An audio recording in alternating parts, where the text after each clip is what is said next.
All right, guys, we are just getting the stream set up here. Should be ready to rock and roll any second now.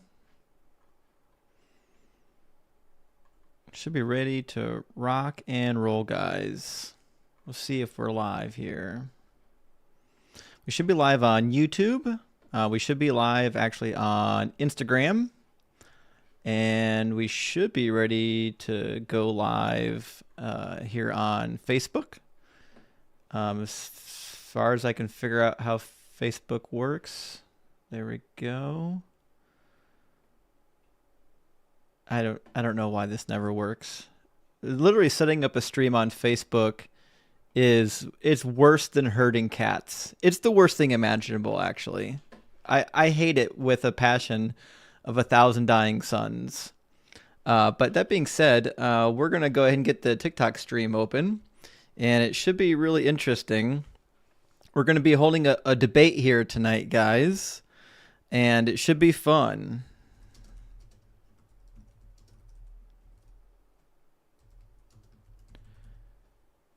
We're going to be hosting two well-known TikTokers, Theologos and Jeff for Truth. They're going to be up in the queue here in just a minute.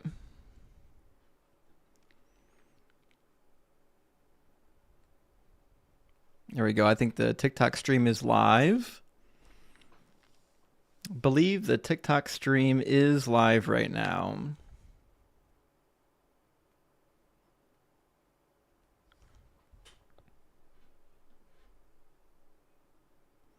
There we go. I see Jeff. Jeff's in the box. We'll get Jeff pulled in. Hey, welcome in, Jeff. Good to see you. We're just getting everything set up and ready to go here. Give me a second.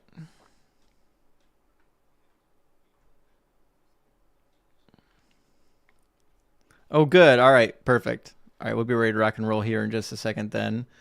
I'm going to set up real quick the YouTube stream so that everyone can see the TikTok screen on YouTube rather than the other way around.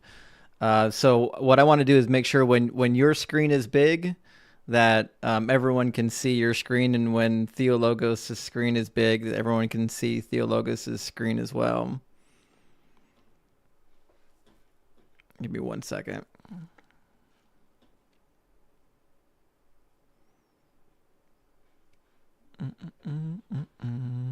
Guys, we're going to be starting here in just a minute or two. I think I see Theologos in the box. There we go. Wayne, are you with us? Good to see you, Wayne. All right, give me just a second, and I'm going to get the other streams open here. We should be ready to rock and roll in just a second. In just a second. I'm going to rearrange my camera real quick. Don't mind me.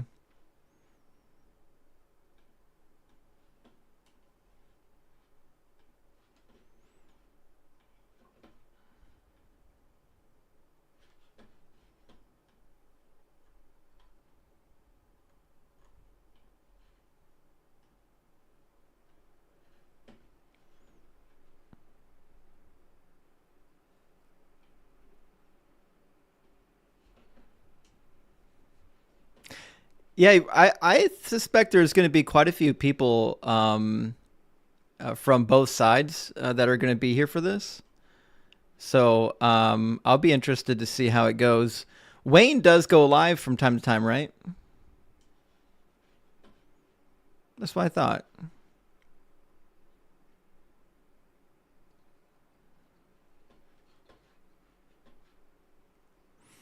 All right, give me a second. I'm going to add in, because my screen should be black right now. I'm going to add in my camera real quick. I'm going to try to. If TikTok Studio will let me do it, give me a second. TikTok Studio is an absolute train wreck right now. I don't know if anyone else uses TikTok Studio, but man, it's so hard to get it to do what you actually want it to do. It's a bit of a bear. Give me a second. I'm just going to delete my camera source altogether and recreate it. Can't delete camera source. It's required. Yeah, I know it's required. I'm trying to set it up. Just let me change the settings. Okay, so it won't let me actually put my camera on the screen. Fantastic. Okay. Of course it won't. What a piece of garbage software. All right. Well, this is what we'll have to do. I'm sorry, guys. I'm going to restart TikTok real quick and make it load my camera while I'm not online, and then I'll be right back. I'm sorry, guys. We'll be back in just a minute over here on TikTok. Everything else is a go, though. TikTok Studio is a giant piece of trash. I hope you're listening to this, TikTok. It freezes too. I don't know if anyone's actually used TikTok Studio, but the software doesn't even run well when it does run. It literally freezes all the time. It's frozen right now as we speak. Anyway, guys, thanks for being here.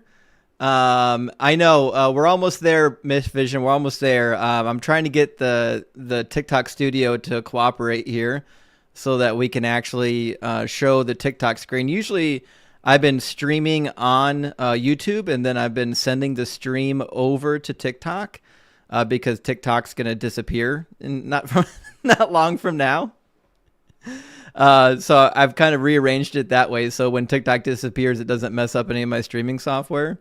But for tonight, because the primary debate is going to be from people on TikTok, I've got to set up TikTok Studio real quick to be my primary video source, and then I'll send it over to the other sources. But TikTok Studio it's freezing on me, so I guess I'll just do the good old-fashioned Control-Alt-Delete. And it's not my computer. My computer's brand new. I literally just built this computer a couple weeks ago, and it's got the best of everything in it. So it's just TikTok Studio being TikTok Studio. All right, TikTok Studio shut down. We gave it the good old-fashioned 1995 Control-Alt-Delete, and we'll get it open again. I blame Bill Gates. He's probably the most likely candidate, to be honest. Windows hasn't worked in over 2 decades. I don't expect it's ever going to work in the future. But you know, we'll carry on. Okay, we almost got it set up here. Almost got it set up. Sorry for the delay here, guys. We're a couple minutes late getting it started. Give me 1 second. 1 second. Sorry, guys. Sorry. TikTok Studio is malfunctioning on me. We'll get it here in a second. I apologize. We won't have to worry about this in January, by the way, just for anyone concerned. Come January, this won't be a problem. TikTok Studio is not going to be a thing because TikTok's not going to be a thing. All right, let's see if it'll load my camera now. There we go. Now we've got a camera. Fantastic. That's what we needed. We got a good old camera now. Let me get the background set up real quick for everybody. We should be ready to rock and roll. All right, now we're in business, guys. We'll be ready here in just a second. I apologize for the delay. We'll restart the TikTok stream now, and we'll get everything rocking and rolling the way that it is supposed to be. My deepest apologies, guys, for the delay here in the debate. I didn't mean for it to start late. I didn't realize the technology was gonna freeze up on me. All right, now we're gonna go live. There we go. Now we're live on TikTok. Let me I'm gonna rearrange the video here real quick. So that we can see what's on the TikTok screen over on YouTube. Give me 1 second, guys. We'll have it ready to go in just a second.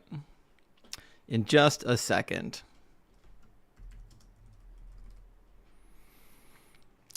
Probably gonna be a pretty good crowd here tonight, so I'm excited to see how it turns out.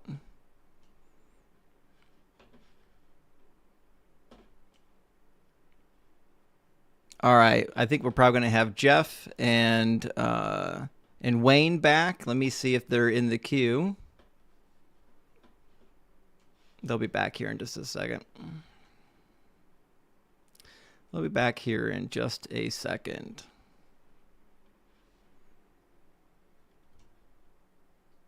There we go. We'll just do a little bit of crop over here, and that should take care of it.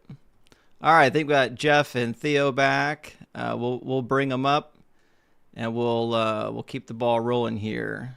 Accept request. There we go. All right, guys, we are back. Sorry for the delay. Now everyone on all the streams can see your guys' smiling faces.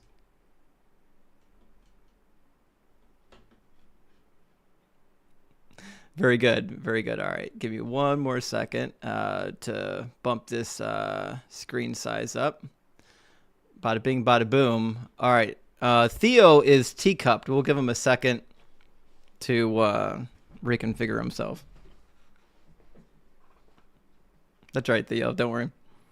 So, Wayne, do you go by your first name typically?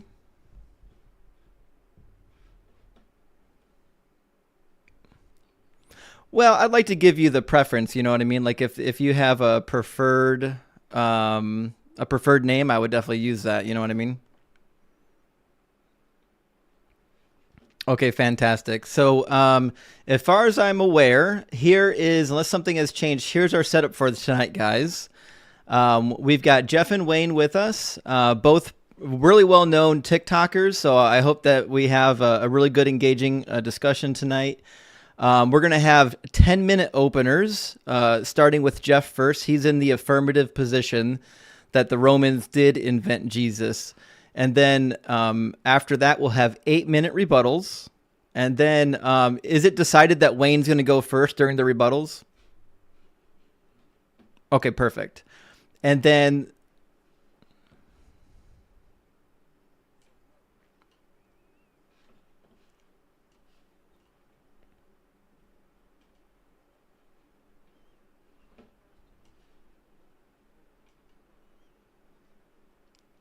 Okay.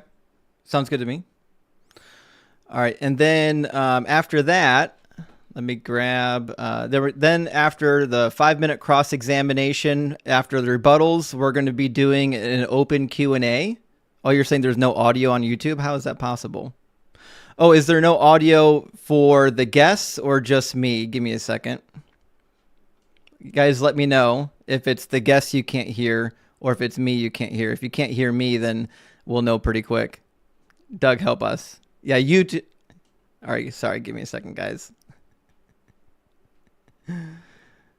Yeah, it's the guest. That's what I figured. Sorry. Let me port their audio over here real quick. Sorry about that. All right, go ahead and talk now. See if you can hear the guests.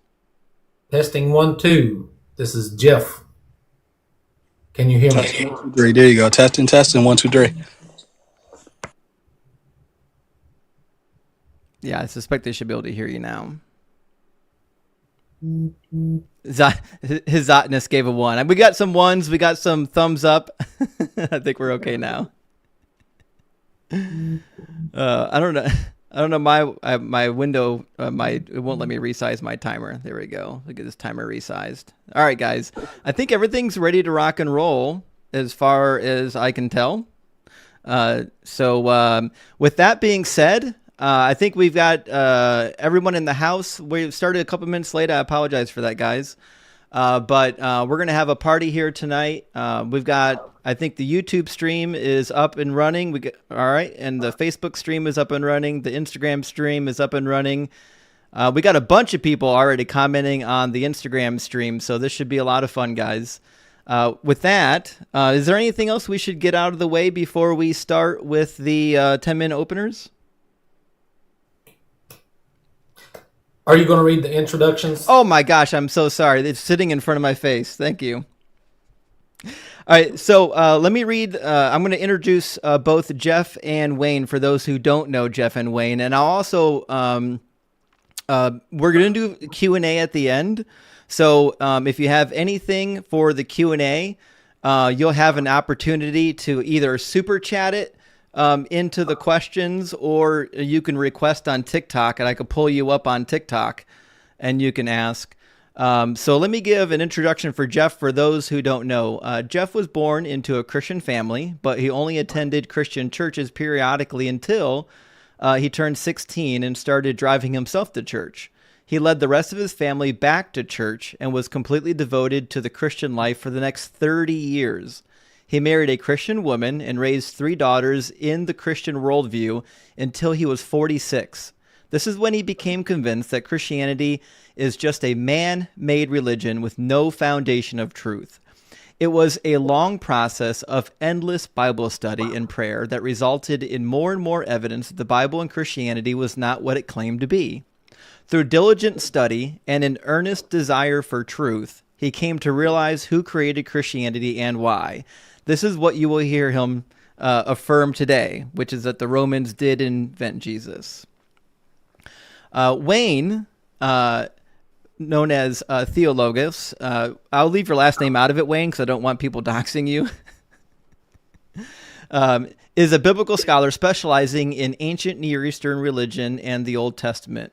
Wayne studied under Robert Rowe through an academic mentorship. Rowe is a former associate professor of religious studies at the University of Queensland and a student of the late Dr. Michael S. Heiser. Wayne is the author of 6 books of a book. Wayne is the author of a 6-book series called The Secrets of the Bible from the East. This series explores how to understand the Bible from its ancient Near Eastern perspective for a lay audience. The books are perfect for anyone currently deconstructing and are available for purchase at his TikTok page. And if you're here on TikTok, it's easy to find. You just click on his profile. Everything you need to know is right there on his page.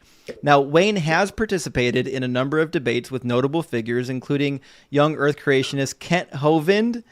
We all know Kent. Also, Steve McRae, the founder of the Great Debate Community, and professional debater T-Jump, among others. He has also contributed as a guest writer for the BioLogos organization in 2020, founded by renowned scientist and evangelical Christian Francis Collins. In 2023, Wayne was offered the position of resident scholar by the Christian think tank Reason to Believe, founded by theologian and astrophysicist Dr. Hugh Ross, an offer he respectfully declined. As a public educator, Wayne strives to bridge the gap between scholarly community and the general public, making complex academic research accessible and engaging to the wider audience, and fighting against pseudo-scholarship and pseudo-academic claims.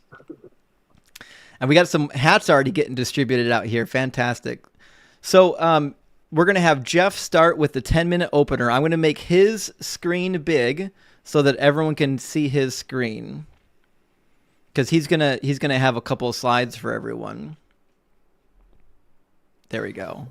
I think everyone should be able to see it. Very good. And then I'm going to go ahead and start the timer. And it may not be visible because it's on my screen, but I've got it. I'm paying attention to it. I'll let you guys know when you hit the 5-minute mark. And then I'll let you know when you hit the 2-minute mark. And then I'll let you know when you've got 30 seconds left, okay? All right. All right, very good. And with that, Jeff, my friend, go ahead and take it away. All right, so the debate is, did Romans create Jesus? I had a slide for an intro, but we just read that, so I'll skip through this page. So how do we know what truth is? So we're looking for the truth. Is the Bible reliable history or not? The creation of the universe, the worldwide flood, the exodus from Egypt, miraculous healings, demonic exorcisms, and resurrections from the dead. There is no historical or scientific evidence for any of these things in reality. The Bible is not a reliable source for history. Are the Bible characters historical characters or not? Adam and Eve, Noah, Abraham, Moses, and Elijah. Or in the New Testament, we have Jesus, Paul, the 12 apostles, Mary, and Joseph. All these characters are prominent characters in a Bible story, But there is no evidence that any of these characters were real people. They are just characters in a written story like Clark Kent or Peter Parker. When we talk about the genre of the Bible has simply been misclassified as history rather than mythology. In the future, the Bible will be universally recognized as mythology. Supernatural heroes automatically belong in mythology. When you hear a story about a man who grows muscles and turns green when he gets angry, you know that's mythology. When you hear a story about a man who gets bitten by a spider and gains the ability to shoot spider webs out of his wrist and fly around the New York City, you know that's mythology. Or when you hear a story about a man who flies and has supernatural strength, you know that's mythology. But when you hear a 2,000-year-old Greek story about a man who was born of a virgin, who healed the sick, controlled the weather, walked on water, raised the dead, and ascended into heaven, you think that's real. Why? I thought it was real too. So we all have been indoctrinated to believe this stuff. And there is a reason. It's because we've been threatened with hell and promised heaven. The fear of death and the fear of missing out on this glory land we call heaven is a primary Christian motivator. The most famous Bible verse, John 3:16, says, "For God so loved the world, he gave his only begotten Son, that whoever believes in him shall not perish, but have eternal life." So here's the carrot. They dangle out eternal life in front of you, but promise that you will perish or suffer if you don't believe it. And this is the problem. John 3:36, just 20 verses later, "Whoever believes in the Son has eternal life, but whoever rejects the Son will not see life, for God's wrath remains on him." So you get this promise of eternal life, which, of course, everybody would love this, or this promise of God's wrath and punishment if you don't believe it. So it's this promise and threat that is what's controlling people. John 15:6, "If you do not remain in me, you are like a branch that is thrown away and withers. Such branches are picked up, thrown into the fire, and burned." Matthew 8:12, "But the subjects of the kingdom will be thrown outside into darkness where there will be weeping and gnashing of teeth." So you're told that you're going to be tortured if you don't believe this. These were not words written by someone who spoke on God's behalf. These are threats that were given by a human authority who is trying to control and manipulate other people with threats of violence and promises of eternal glory lands. And the people who were threatening and promising these things most certainly were the Roman Empire. So we got false promises all in the Bible. So you got the signs and miracles. Mark 16:17 through 18 says these signs will follow those who believe. They can pick up serpents and drink poison and cast out demons and heal the sick. John 14:12 says whoever believes in me can do all the works that I have done. We know this stuff doesn't happen today. This should be a huge, not just a clue, but an absolute affirmation that this book is not reliable. If we can't heal the sick, then we know the Bible is not reliable. It says, whatever you ask for in prayer, you will receive. John 15:7, "If my words abide in you, ask whatever you desire, and it will be given." And this promise is given over and over and over all throughout the Bible, but yet it is never observed to be true. So we know the Bible is not reliable. It says the Holy Spirit will guide you into all truth in John 16. But in Galatians 2 verse 11, Paul withstood Peter to his face because he was to be blamed for playing a hypocrite. And in Acts chapter 15, we have the great circumcision debate. We're at 5 minutes. So not only do we know that we don't have the Holy Spirit guiding people into truth today, we can look in the Bible and see that the Holy Spirit never guided anybody into all truth. So you can't just say that it was applicable back then, but it's not now. It was never applicable. There's never been unity or harmony or truth from people who claim to believe in this Bible. It says Jesus will protect people from all harm. In Luke 10:19, it says nothing in any way will harm you. Yet the early Christians were glorified for their gruesome deaths by martyrdom. Jesus didn't protect them. So why would you believe Jesus can keep any promise that he makes? Why is faith so important in religion? It's because faith does not require facts or evidence. Hebrews 11:1 says, "Now faith is the assurance of things hoped for and the conviction of things not seen." Romans 10:9, if you confess with your mouth that Jesus is Lord and believe in your heart that God raised him from the dead, you will be saved. Why would God want you to believe something you have no evidence for? And why would it be the deciding factor of whether you please God or not? Religion is about faith because they have no evidence. Why was accepting Jesus as the Jewish Messiah so important? Because the Jews had a different concept of a Messiah. The Jewish Messiah sparked rebellion against Rome. The Christian Messiah taught humble obedience to Rome. Now let's talk about the origin of Christianity. The Romans and the Jews had many conflicts and major wars in the 1st and 2nd centuries. The Romans asserted their dominance over the Jews by appointing Herod, who was not even a Jew, as the king of the Jews. He was appointed by the Roman Empire. And the Romans assigned Roman governors over their subjects in Judea, such as Pontius Pilate. So they had absolute control over Israel at this time. They appointed their kings and they had close governors that were ruling over them. The Romans demanded taxes and submission from the Jews, and this led to Jewish revolts. The Jews had faith that their God would send a Messiah to overthrow Rome, but their God failed them. Their God never showed up. So we had a war, not just one war, but multiple wars between the Romans and the Jews. In 70 CE, Jerusalem was destroyed by Rome. The Jewish temple was destroyed. The Jewish people were slaughtered. Jerusalem was burned to the ground. Rome built a new city on top of old Jerusalem and called it Aelia Capitolina. Rome created Christianity to destroy the religious ideology of the Jews. Rome needed a Jewish Messiah who supported the Roman agenda, so they just created Jesus from literature and Greek philosophy. He was not a real person. He was created from literature. So this new Messiah, Jesus, the Jewish Messiah was supposed to help the Jews, but Jesus only rebuked and threatened the Jews and brought their destruction. 2 minutes. Jesus' first words were, "Repent, for the kingdom of heaven is at hand." What kingdom came to execute the wrath of God on the Jews in that generation? It was the Roman kingdom. So the kingdom that Jesus said was coming was the Roman kingdom who executed God's wrath.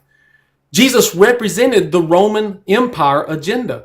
Jesus did not rebuke the Romans. He rebuked the Jews. He said, "I was only sent to the lost sheep of the house of Israel." And Jesus just represented the Roman agenda in the conflict between the Romans and the Jews.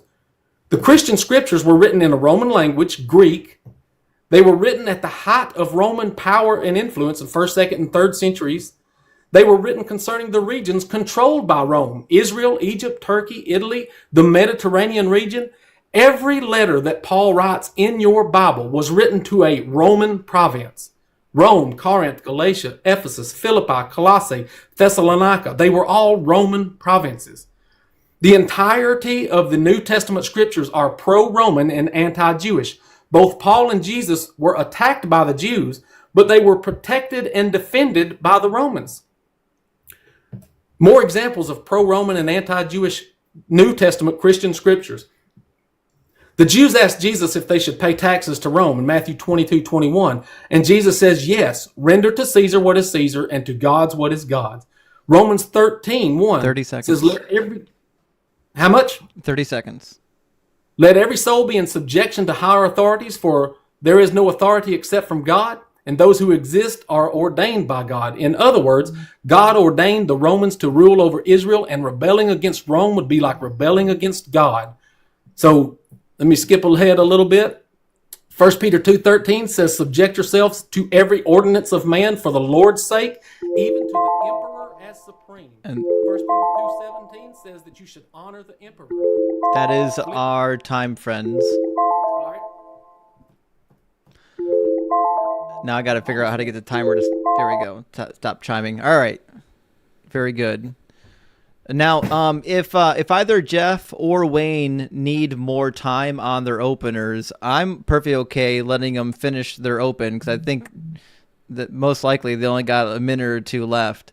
Well, I just have one slide, so I could just read this summary real quick. That's what I thought. Yeah, go ahead.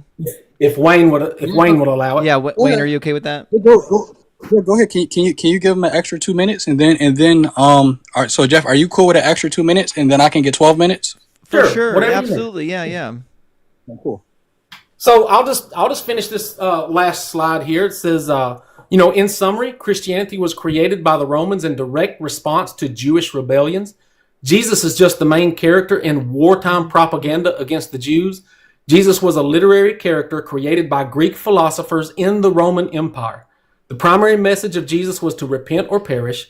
The Roman ultimatum for the Jews was to repent of rebellion or perish in war. The Jews did not repent of rebellion, so they perished in war. Christianity is just the Roman justification for the war, and it was created and written after the first war in 70 CE. Jesus supports the Roman agenda because the Romans created Jesus. There's my opener. Very good. So you didn't use all the 2 minutes, but Wayne, I don't think anyone cares if you take a full 12 minutes. Wayne, are you with us? Oh, that's fine. My bad. I'm trying to take my green screen off. There we go. And then I'm going to share my screen. All right. Give me 1 second to set up the 12-minute timer. There we go. And then I'm going to make your screen big. Okay, Wayne? All right.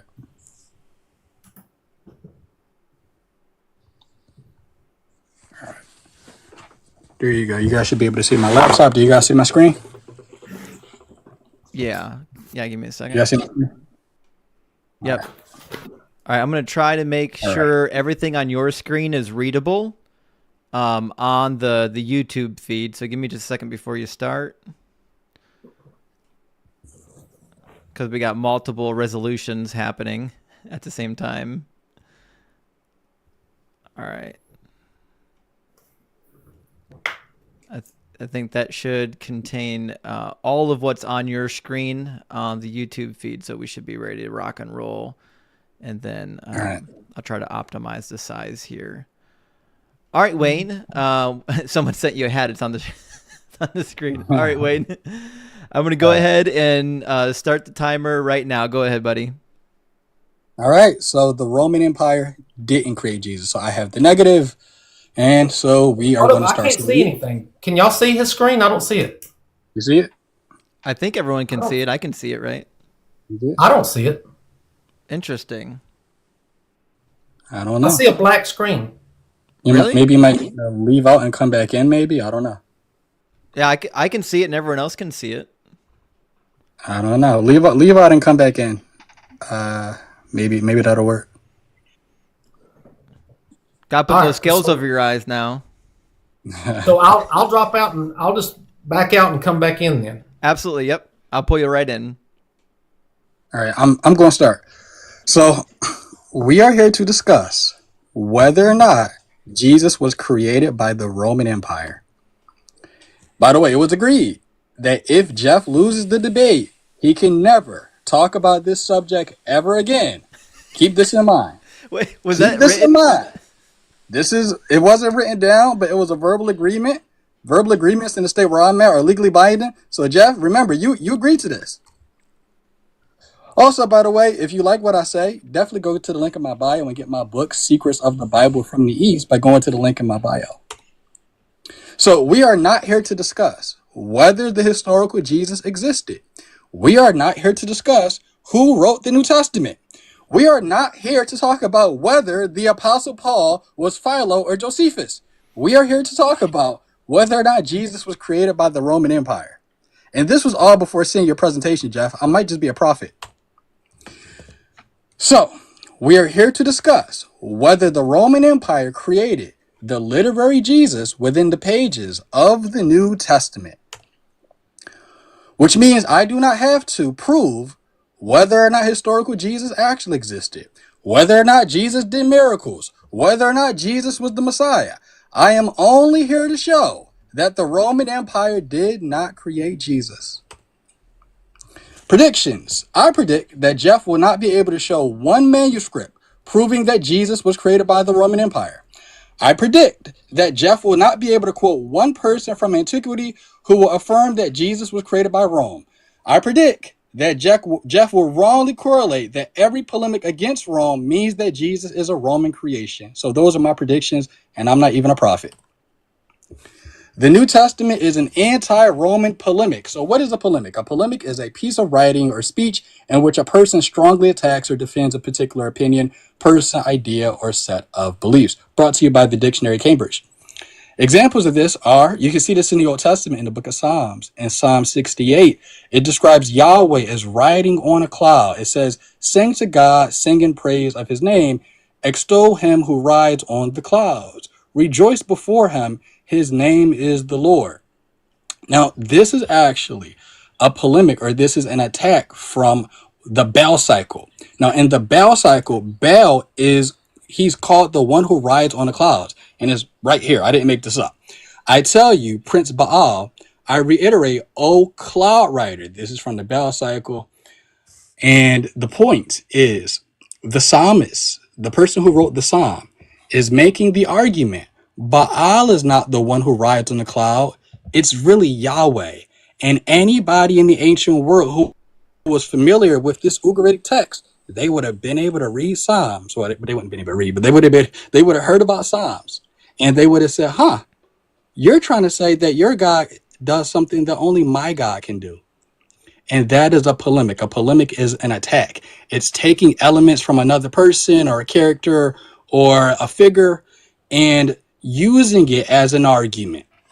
The wrong conclusion that people make or could make is the psalmist is trying to say that Baal is Yahweh. That is not what the psalmist is trying to say. It is a polemic. All right.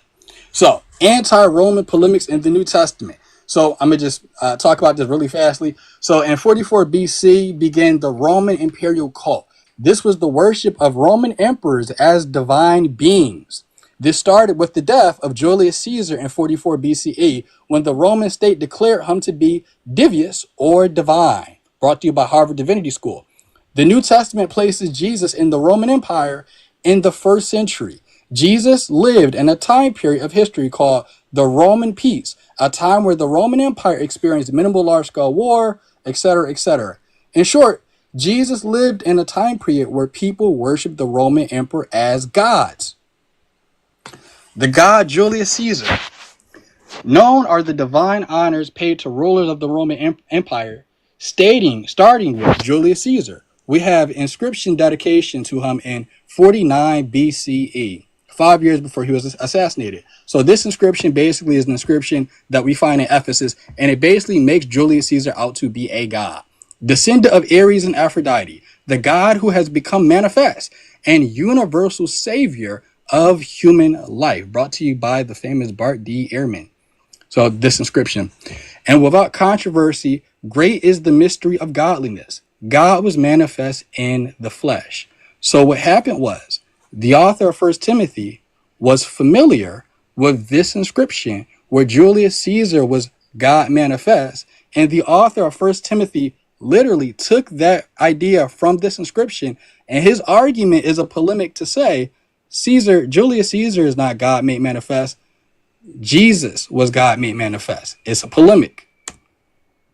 The Lord's Prayer. The Lord's Prayer is the whole Lord's Prayer is a anti-Roman diss track against the Roman government. Every single line is a complete anti-Roman diss track. Our Father who is in heaven. The Romans used to call the Roman emperor their father. They called him Pater Patriam, which means father of the country. Our Father in heaven, not the Roman. Oh, sorry, you had a connection problem there for a second.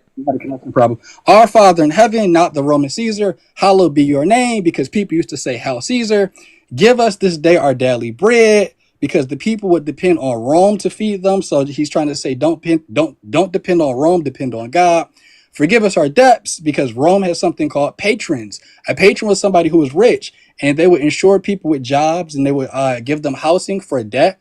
So people would be indebted to these Roman patrons. And so Jesus is trying to say, forgive us of our debts, because the ultimate patron isn't Rome. The ultimate patron is God. And lead us not into temptation, but deliver us from evil. For yours is the kingdom forever and ever. You guys know how it goes. But every single line in the Lord's Prayer is a diss against the Roman Empire.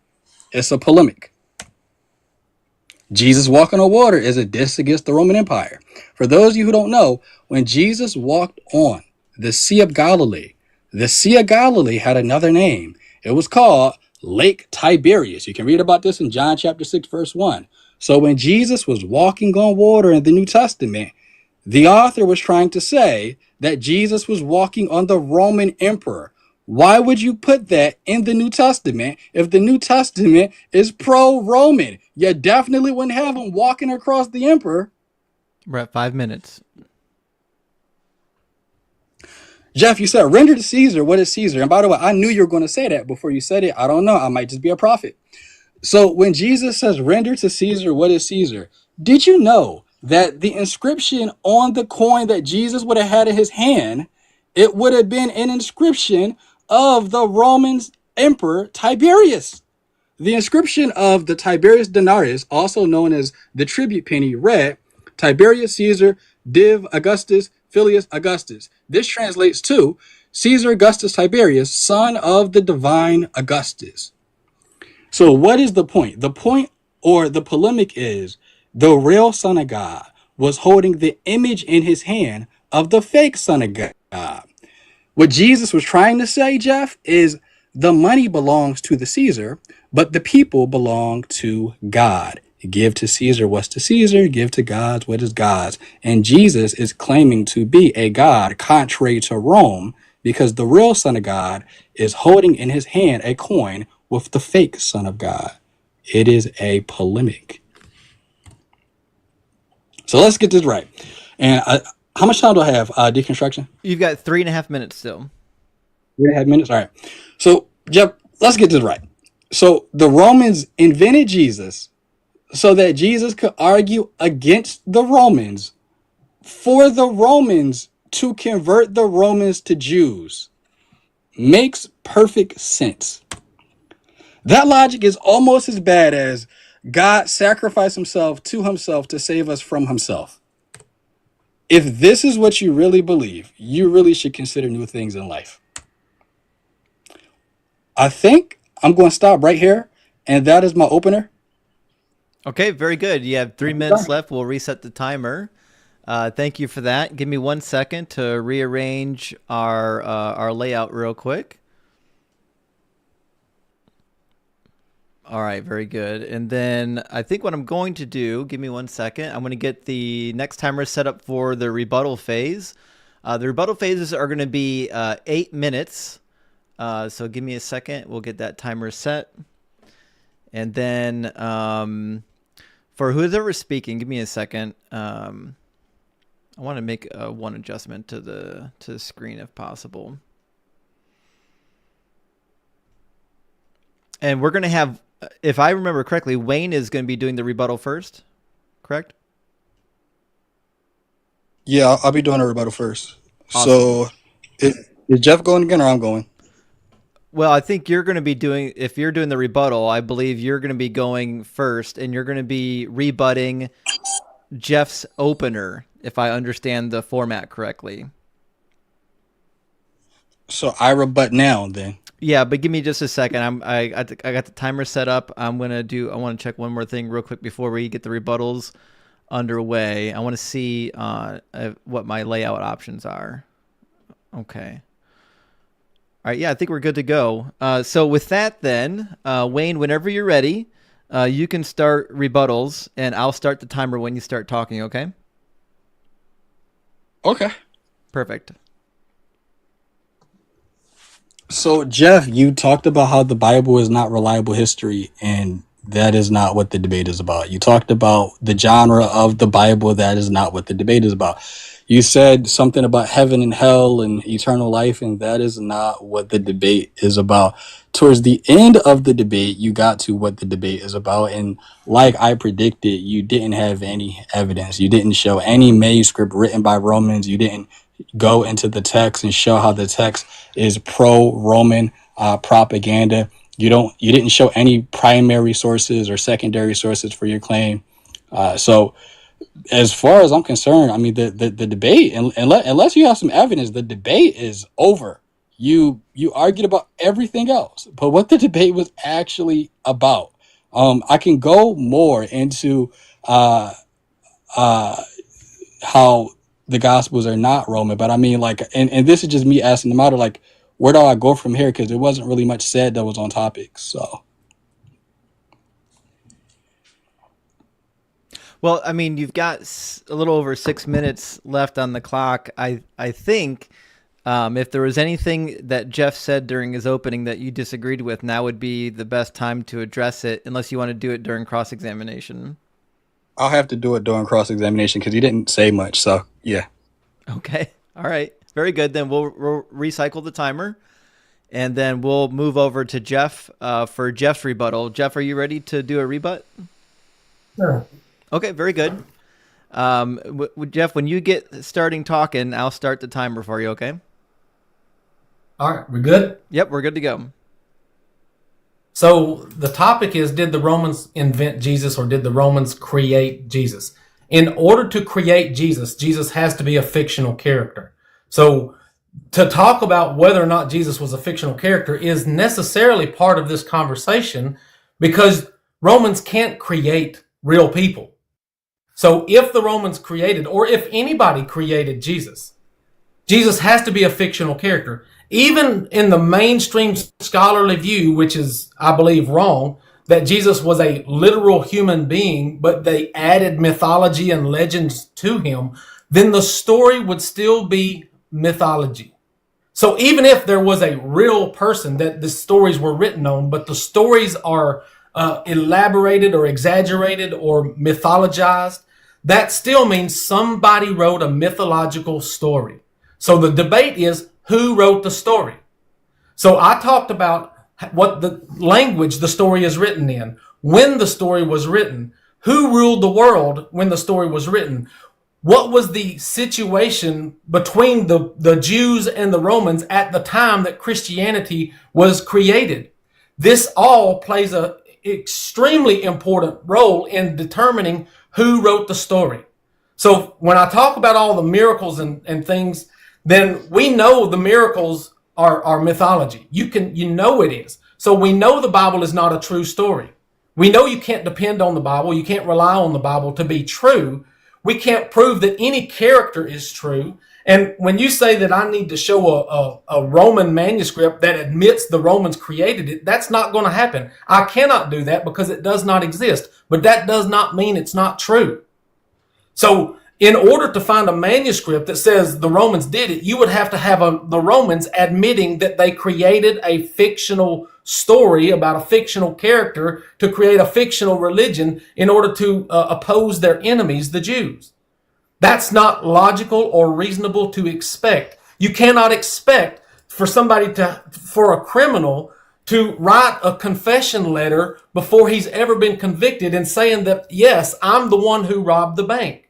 It's irrational for you to expect the Romans to admit that they created a fictional character to support their agenda.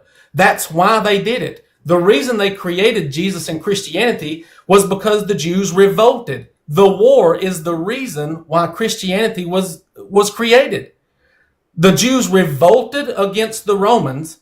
The Romans tried to treat them the same way they would everybody else. Hey guys, just worship the emperor like everybody else. Just get along like everybody else does. Why do you have to be different?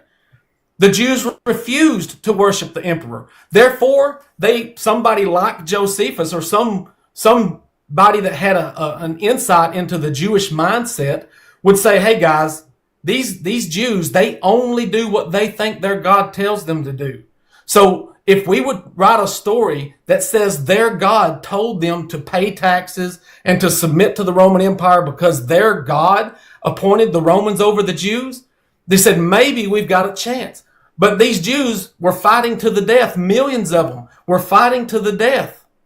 So they couldn't respond, or they didn't respond to the demands for the Roman Empire to just submit and obey just like everybody else. The Jews were different. That's why they were treated differently by the Romans.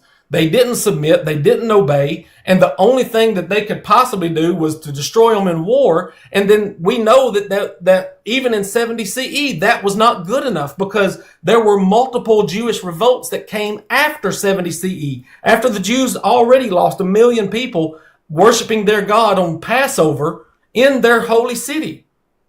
So they had the Kitos Rebellion and the Bar Kokhba Rebellion that came in the 2nd century.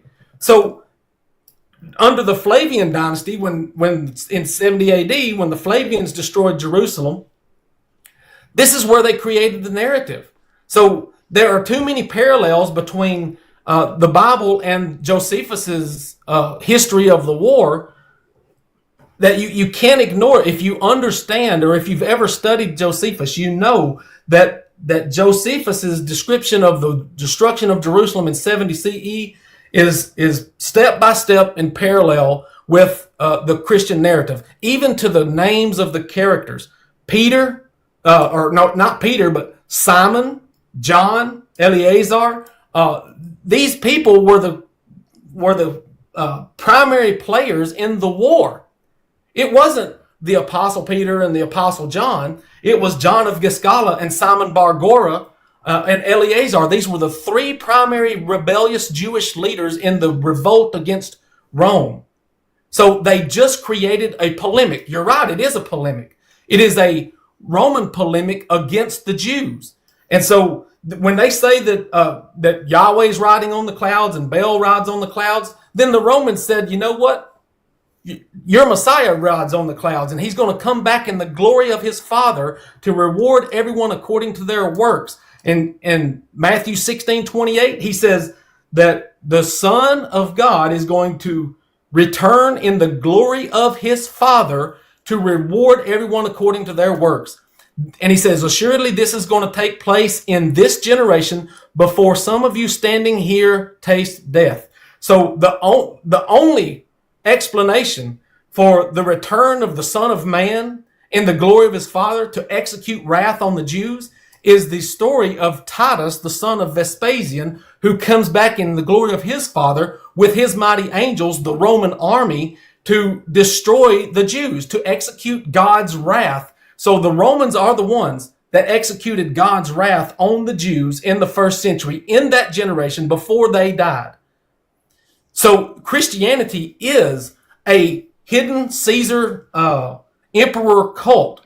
They couldn't overtly say, Jews, just worship the emperor, because they tried that and they rejected it. So what they did was they took their holy scriptures, the Hebrew scriptures, and they already had a bunch of Jews that were in the Roman Empire. The Titus's right-hand man, the general of the army at the destruction of Jerusalem in 70 AD, was a Jew.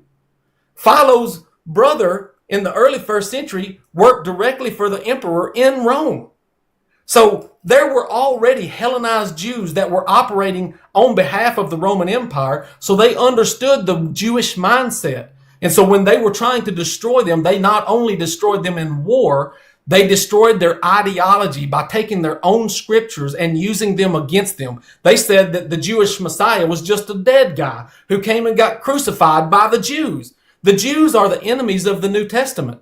So the Romans, Pontius Pilate is saying, I have no fault with this man. I wash my hands of this. I'm completely innocent. You Jews are the ones that are executing your own Messiah. He said, you take him and crucify him. So the enemies of the New Testament are the Jews. The friends of the New Testament are the Romans. Jesus says, pay your taxes, submit to the Roman Empire, and it's overwhelmingly obvious if you'll just look at it. Very good. And that is time. Thank you so much, Jeff. And I suspect we're about to get into a very exciting moment in the debate, which I think. I was going to ask. So now that I actually do have something to rebuttal to, and I didn't use all my time. Jeff, are you okay with me rebutting, giving an actual rebuttal now? Because that was on topic. Sure, I'd like to hear a rebuttal. Yeah. Okay. Let me put the 8-minute timer back on, and we can do a rebuttal from Wayne, as long as you don't mind, Jeff, giving him 8 minutes. No, that's fine. We can just pretend that previous thing didn't happen. Not a problem. Okay, go ahead, Wayne. Take it away. Okay, so I'm turning my camera on real quick. So I want to show something. So I had asked, I said, do you have any manuscript or do you have any primary source? Do you have any secondary source to show from antiquity that the Romans created Jesus? I actually have something from antiquity. This would be the 2nd century. Right now, we can't see your screen if you're showing something. There we go. Now we can see it. So I actually have something to show you, Jeff. So according to Tertullian, Emperor Tiberius, the emperor that was alive when Jesus was alive, he ruled from AD 14 until AD 37. He actually wanted to induct Jesus into the Roman pantheon of gods. So this is an example of when the Romans actually did want to infiltrate Christianity and Jesus. And Tertullian writes about it. Tiberius, accordingly, in whose days the Christian's name made his entry into the world, having himself received intelligence from Palestine of events which had clearly shown the truth of Christ's divinity, brought the matter before the Senate with his own decision in favor of Christ. The Senate, because it had not given the approval itself, rejected his proposal. Caesar held to his opinion, threatening wrath against all accusers of the Christians, Jews who persecuted Christians. Then he says, consult your histories.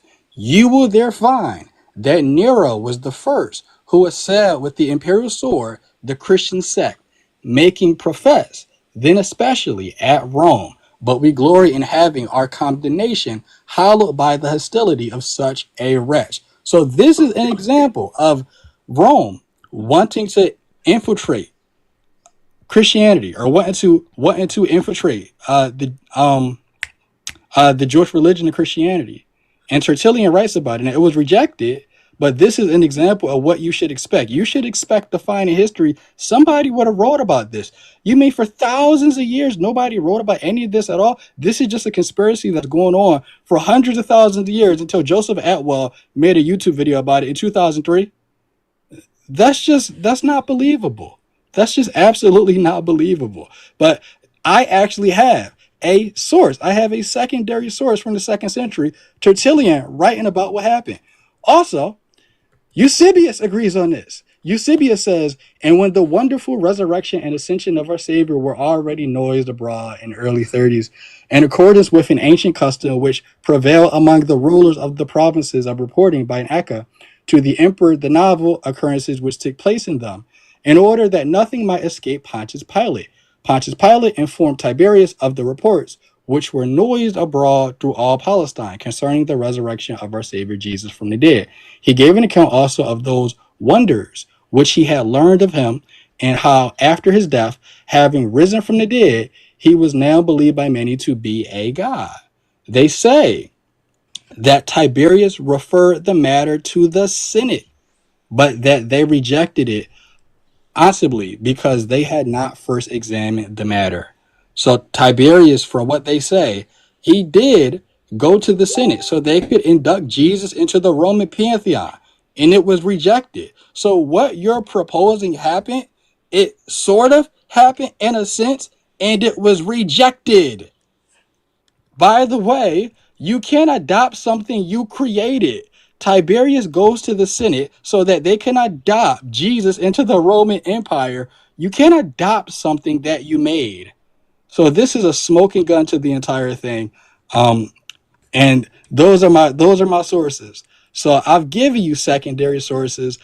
We've gone through the primary accounts of the New Testament. So do you have any primary sources? Do you have any secondary sources? What do you have? What documents do you have except for I think, I believe, I think, I believe?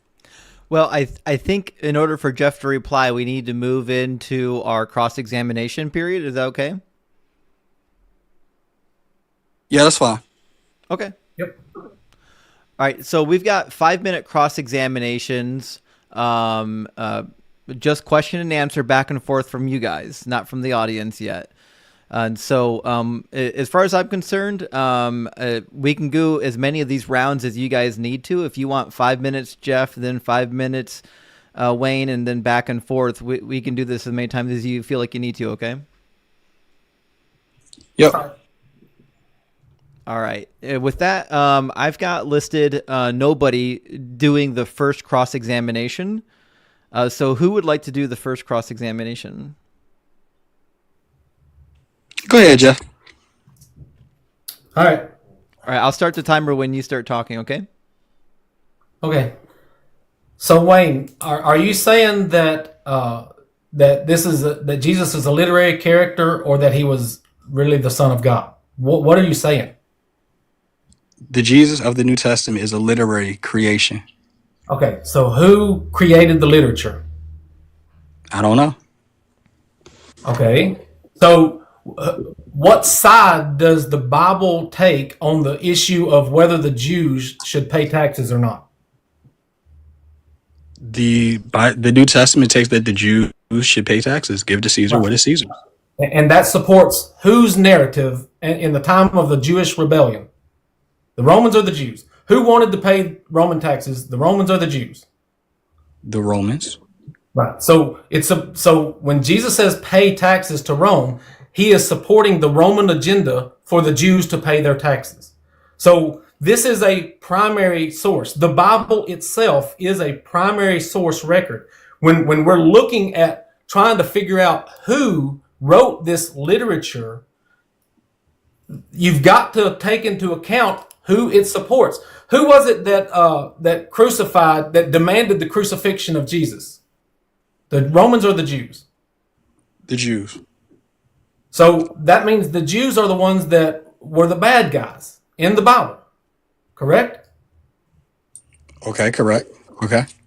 So, and when you look at Paul's life, who was, threatening and stoning and trying to unalive Paul all throughout the New Testament? Romans or Jews? Jews. So Paul was a citizen of what country? Rome. So who, according to the narrative, who wrote most of the New Testament by name? Which person? Paul. And Paul said he is a Roman citizen. So that is the Bible making a primary source reference that the Romans wrote the New Testament, right? Paul is a Roman. Paul wrote most of the New Testament. So therefore the Romans wrote the New Testament, correct? No. So how is Paul, who wrote most of the New Testament, who says he's a Roman, not evidence that the Romans wrote the New Testament?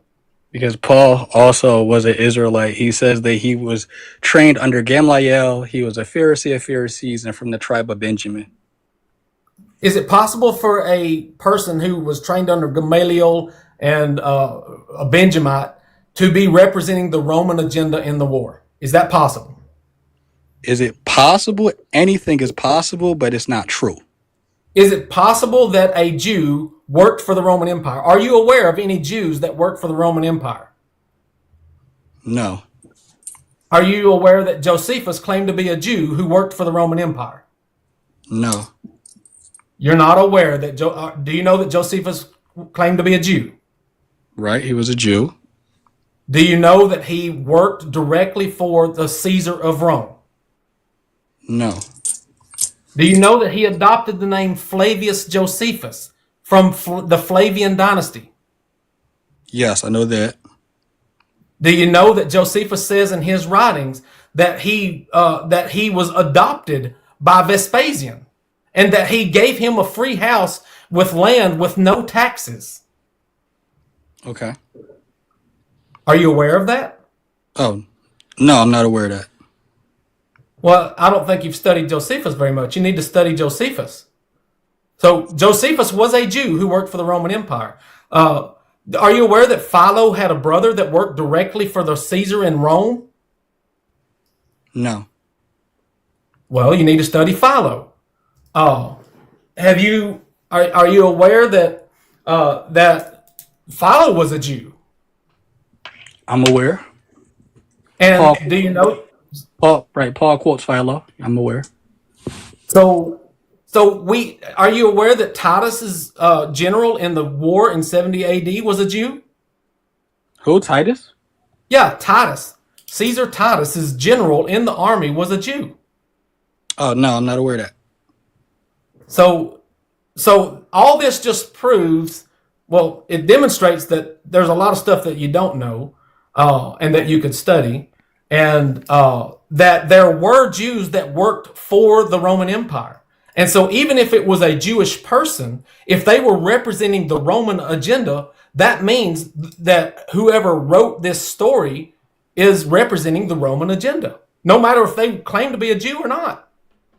All right, and that is the time. That's the first cross-examination. Now we're going to reset the clock and put 5 minutes on for Wayne to examine Jeff.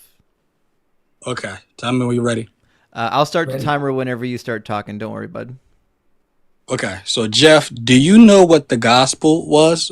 The original gospel? The gospel, what original? I would say the gospel was that the Jews were destroyed in war. No. Are you aware of the gospel of Caesar Augustus? Oh yeah, sure. It was a military victory as well. It was a military victory. Okay. And do you know the name of it? Do you know what it was called? The Evangelion, right? Yeah. Okay. Evangelion. So, are you aware that Jesus has a gospel as well? Sure. Are you aware that the way how Caesar Augustus spread his gospel was with apostles? Not specifically. Are you aware that when these apostles would go across the Roman world, they would go across the Roman world with churches? Sounds like a Roman pattern. Mm-hmm. And when they would go and spread these churches, they would offer benefits and people would become citizens of the Roman Empire. Okay. Are you aware? So when Jesus is spreading his gospel, what does he call the people giving out his gospel? Disciples? Apostles. And when these apostles go across the Roman Empire, they go and they build what? Are you looking maybe churches? Maybe They build churches. And when these churches are being built, who do they worship? Not the Roman emperor. They worship Jesus. When Paul starts off his letters, how does Paul start his letters off? Paul, an apostle of Jesus Christ, Our Lord. Are you familiar that the Greek word Lord is Kyrios, and that's referring to the Roman emperor? Are you? Thank you for making my points. I appreciate it. Somebody caught me. So are you? Audio notification. Oh, go ahead. Yeah. I'll add about 10 more seconds on the clock. I know you're getting a phone call right now. Yeah. So are you aware that the reason why the Christians were being persecuted is because they wouldn't worship Caesar? No, I don't think that happened. Are you aware that Eusebius talks about this? Sure, I consider Eusebius to be the most unreliable source in the history of humanity. Are you familiar that Tacitus talks about this? Yes. Are you familiar that Pliny talks about this? Pliny asked how he should torture perfectly wonderful, innocent people that worship a man as if he's God. Are you aware that this was before 70 AD? No, Pliny did not write before 70 AD. We have evidence of before 70 AD, so that's also something you don't know about. No, Pliny did not live prior to 70 AD. He wrote in the 2nd century, in 110s, about the same time as Tacitus. Pliny did not write prior to 70 CE.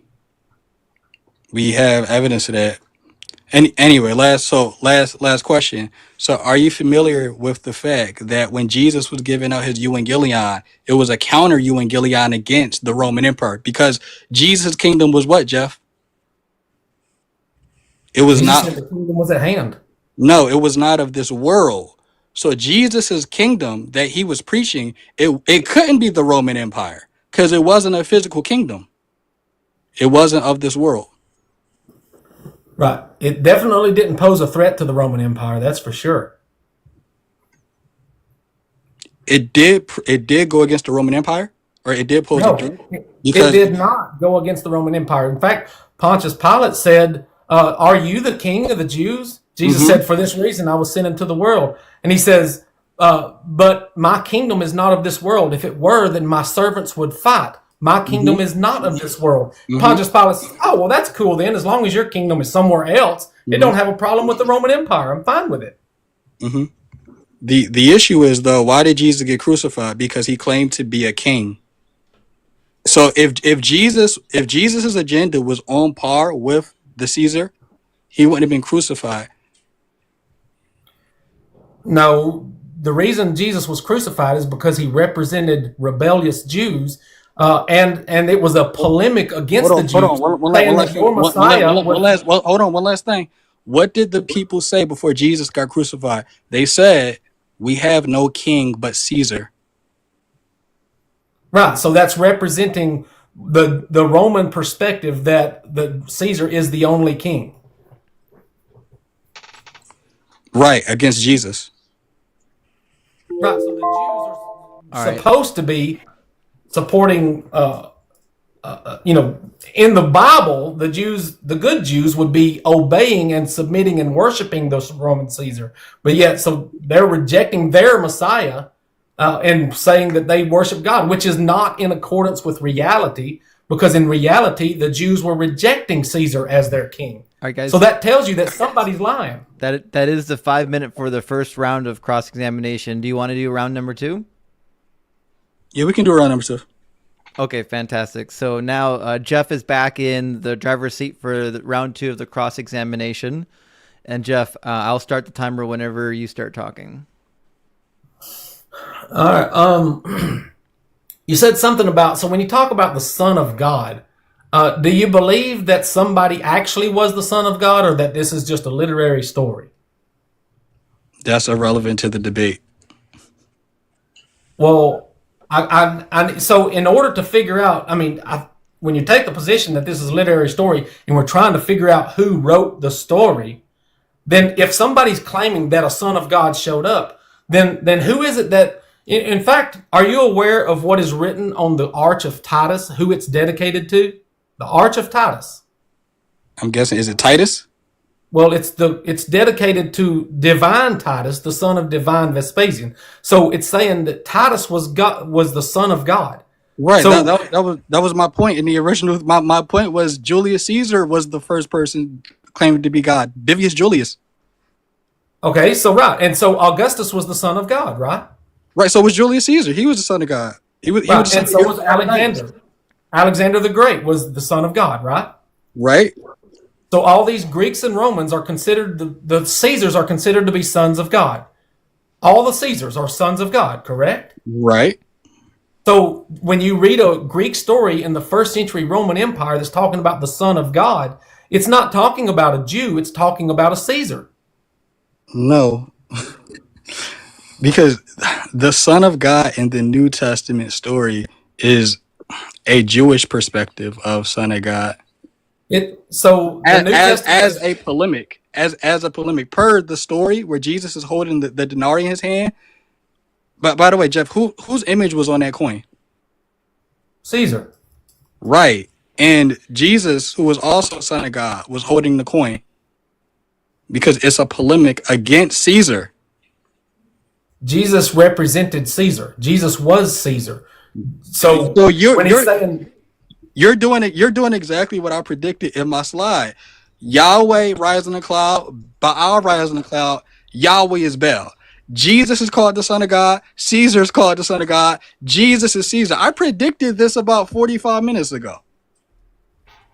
Well, because so that doesn't mean anything. It means you don't know how polemics work.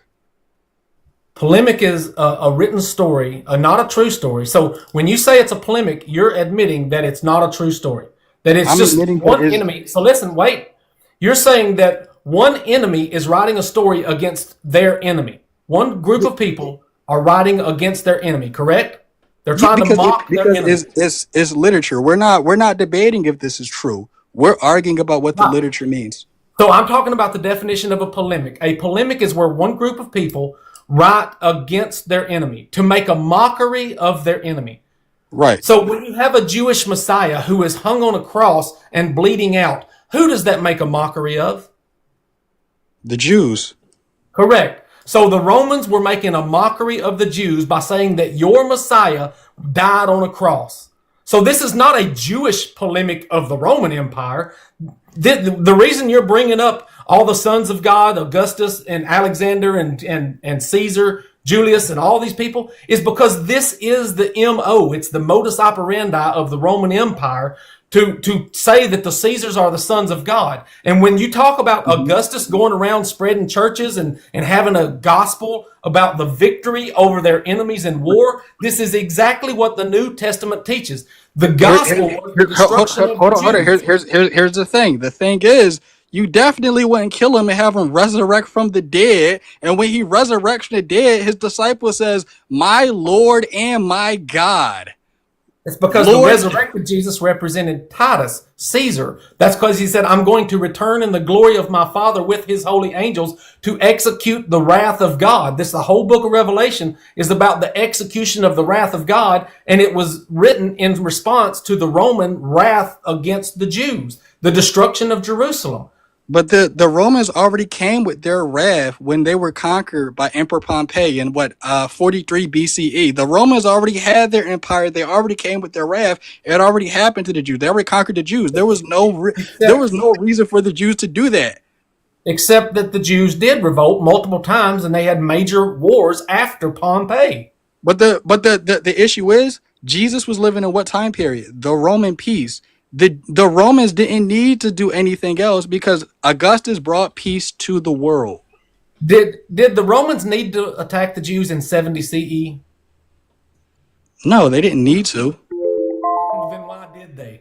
All right, that is the end of the 5 minutes, guys. Fantastic cross-examination. Now Wayne gets to cross-examine Jeff for the next 5 minutes. I will throw away my time. So I'm ready for questions from the audience. Okay, so you don't want to do any more cross-examination? We'll go right into the Q&A then? Yeah, we can do Q&A. Sure. All right, give me a second. I'll take the timer off the screen. And with that, we'll take Q&As. If you have a question for either of the participants and you're on TikTok, you can request on TikTok. I'll bring you up and ask a question.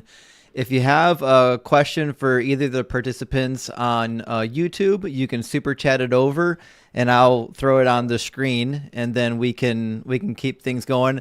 I'll try to get everybody I can roughly in the order they came in at. It's not always possible. Real quick, because we got a lot of. You know what? I'll take the 5 minutes since people like you can see it. I'm not running. Give me my 8 minutes. I ain't never been afraid. Let's go. All right, we got the timer back up. Put the timer back up. All right, let's have it. When you start talking, Wayne, I'll start the timer. Okay. All right. So, Jeff, what would be the reason for the Romans to make a story about this Jewish Messiah dying, but resurrect him from the dead? What's the motive in that? To create a new mindset. The Jewish mindset was that the Messiah was going to liberate Israel from Rome, to overthrow the Roman Empire. This was unacceptable, so the Romans had to create a new Jewish Messiah that taught submission and obedience to the Roman Empire. So they said that your law, this is why everything that Paul taught in all of his letters in the New Testament was that the Jewish law has ended, that it is no longer applicable because it died on the cross. The law, the Jewish law, died on the cross with Jesus. So they needed the death of a testator. So they said, let's just say the Jewish Messiah came and died, and then this is the explanation for the end of the Jewish law, and we'll just create a Messiah that says pay your taxes and submit to the Roman Empire. But here's the thing. So when Paul is talking about the law, do you know what law he's talking about in the New Testament? Yeah, the Jewish law. What type of Jewish law? The Torah. No. He's talking about halakha. And a Roman wouldn't know anything about halakha.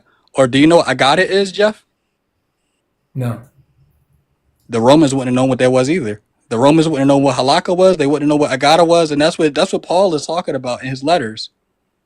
So, like, how would a Roman know about these things?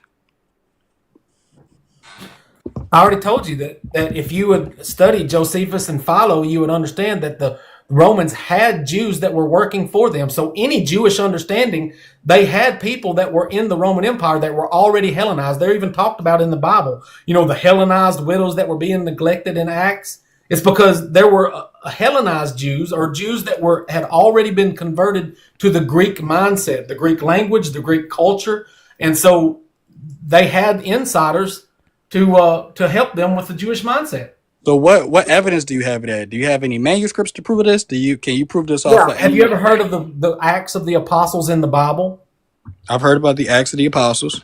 Have you ever heard of Philo of Alexandria? I've heard of Philo of Alexandria. Have you ever? And Flavius Josephus. These are all Jews that were Hellenized. They spoke Greek, they wrote Greek, they studied Greek. They had a completely different interpretation of things because they were Hellenized. Jeff, do you know what intertextuality is? What is it? It's the relationship between texts. So are there any scholars, are there any academics in New Testament intertextuality who agree with this? Who agree with what? But what you're saying, that there's a relationship between Josephus's work and the New Testament, that Josephus wrote the New Testament. Yes, this is widely acknowledged. By who?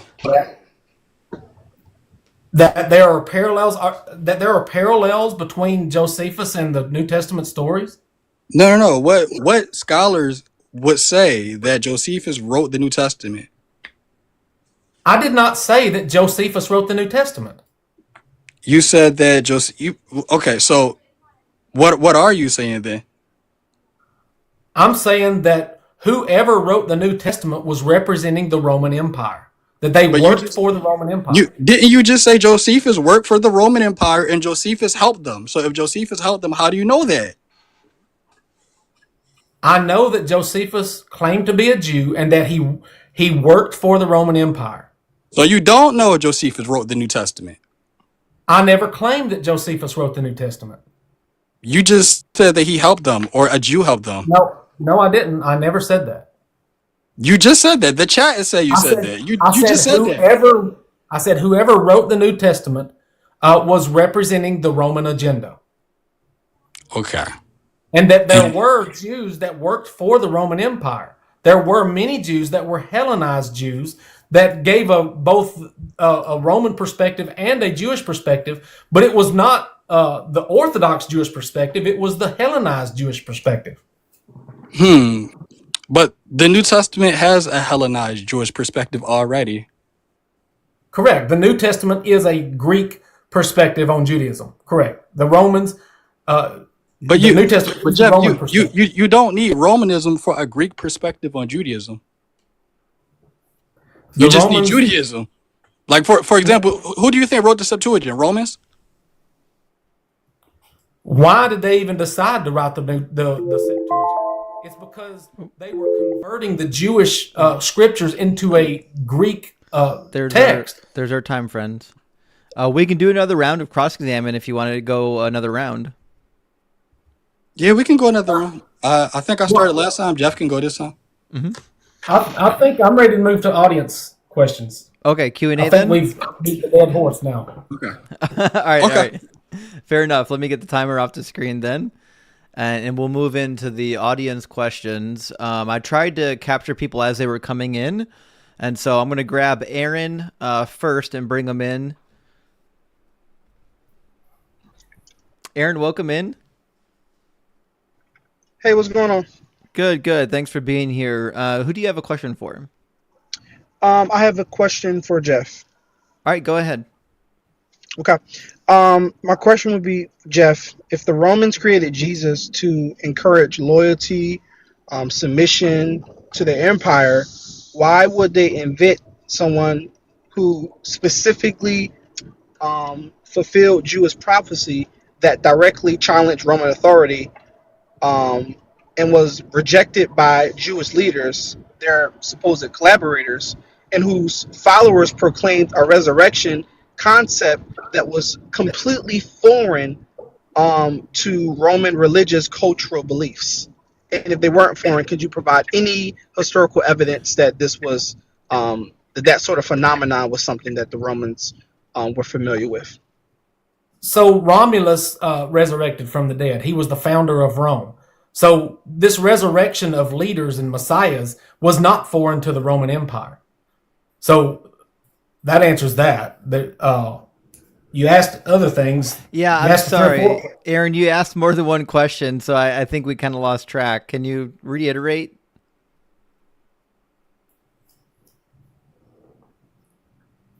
Okay, I'll ask the first part of the Yeah, first part just of ask the one question. question at a time. Sure, sure. By the way, and I was referring to Jesus not just raising from the dead, specifically how Jesus rose from the dead is very, very important. But I'll read the first part of the question. If the Romans created Jesus to encourage loyalty and submission to their empire, why would they invent a figure who fulfilled specific Jewish prophecy that directly challenged Roman authority? There is not a single prophecy in the Hebrew Scriptures that is about Jesus, not one. What they did, let me explain.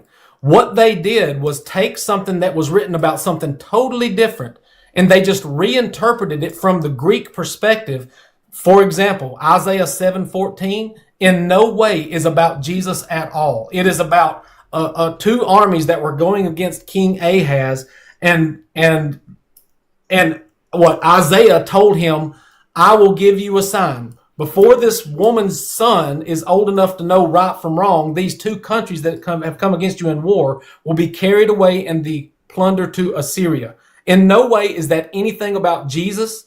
Jesus was not named Emmanuel, but in Isaiah chapter 8, it says that there was a son born to a prophetess, and before he was old enough to say father or mother, the two countries that came against King Ahaz in war were carried away in the plunder to Assyria. It's a direct fulfillment in Isaiah chapter 8. So what they did was the Greeks got the Hebrew scriptures when they destroyed the temple, and then they went back and reinterpreted it and created a fictional story with a fictional superhero so that they could just dupe people into believing that he fulfilled prophecy. Very good. In the New Testament, Well, why do they? Aaron, Oh, sorry. we're just doing one question per guest. I know this is TikTok, and it might feel like you can just start your own debate with Jeff, but that's not what we're doing here tonight. This is a formalized debate, so we're going to move on to the next questioner, okay? Thanks for being here, though. We appreciate that. All right, now I'm going to try to grab a question for Wayne next, if we can do it. If you're in the guest queue and you have a question for Wayne, can you put a 1 into the chat so we know that you've got a question for Wayne? I want, if as best I can, I want to keep the questions back and forth and not one-sided. So Alan says he's got a question for Wayne, so let me get Alan in here. Welcome in, Alan. Thank you, host. Thank you, Jeff. Thank you, Theologos. Thank you, Wayne. All right, you can go ahead and ask your question, friend. Yep. So my question is for Wayne. My question is, if the New Testament is true or real as you have positioned it, where are the miracles today?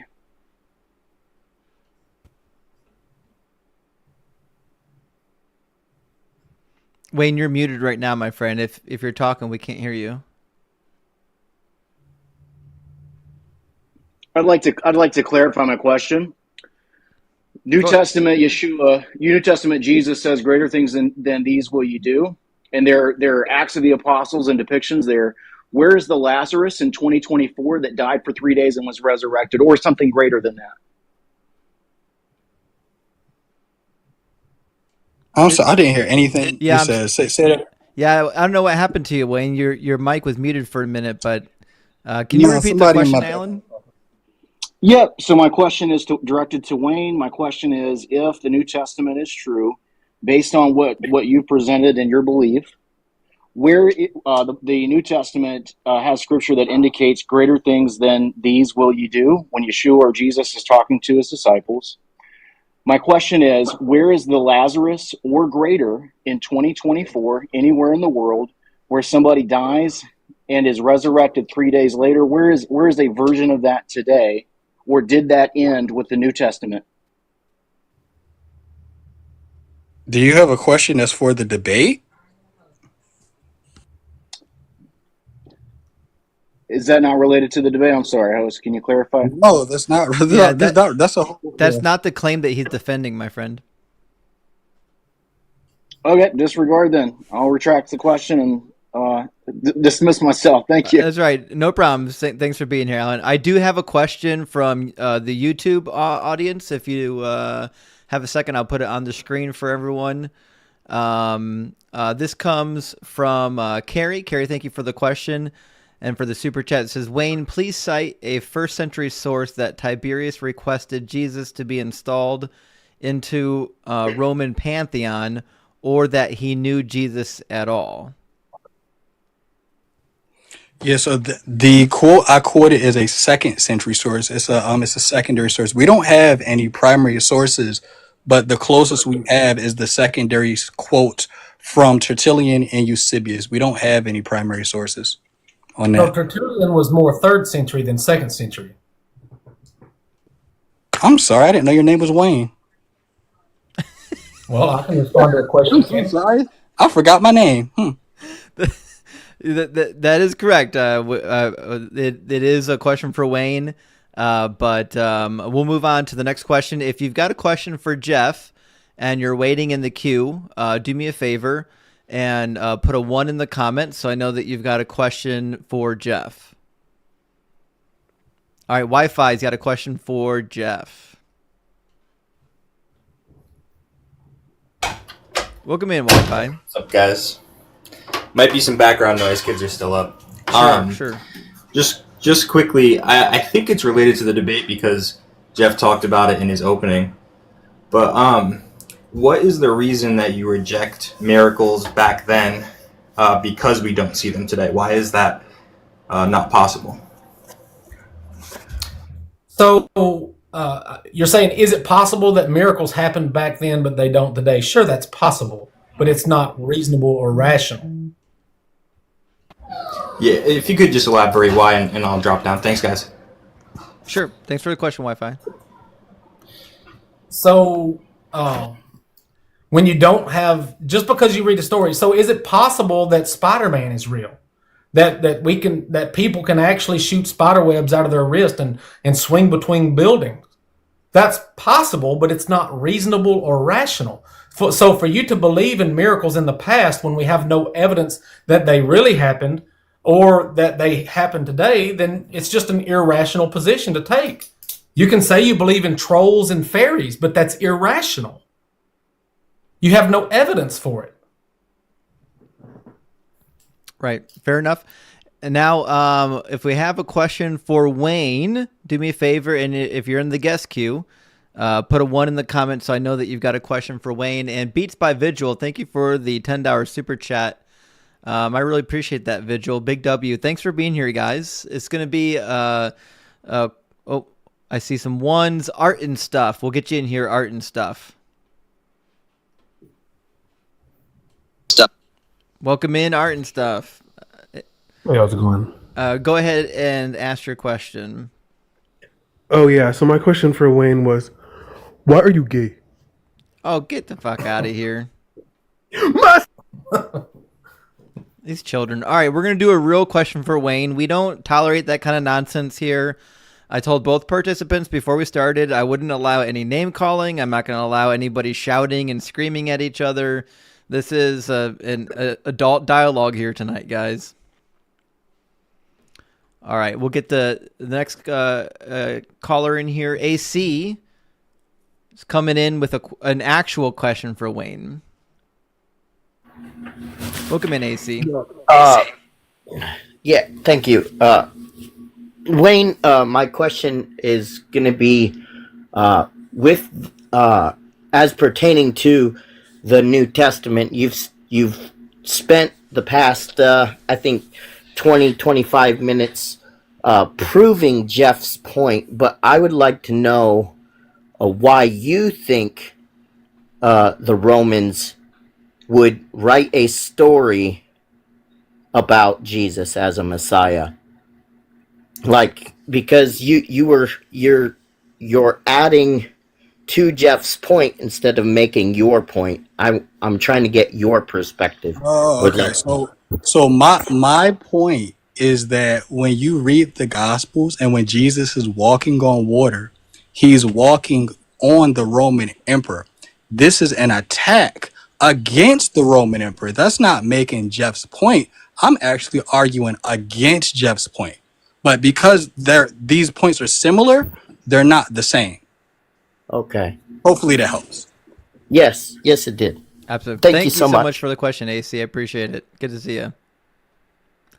All right, guys. If you've got a question for Jeff, throw one in the comments, and we'll pull you up out of the queue, and we'll get you up here.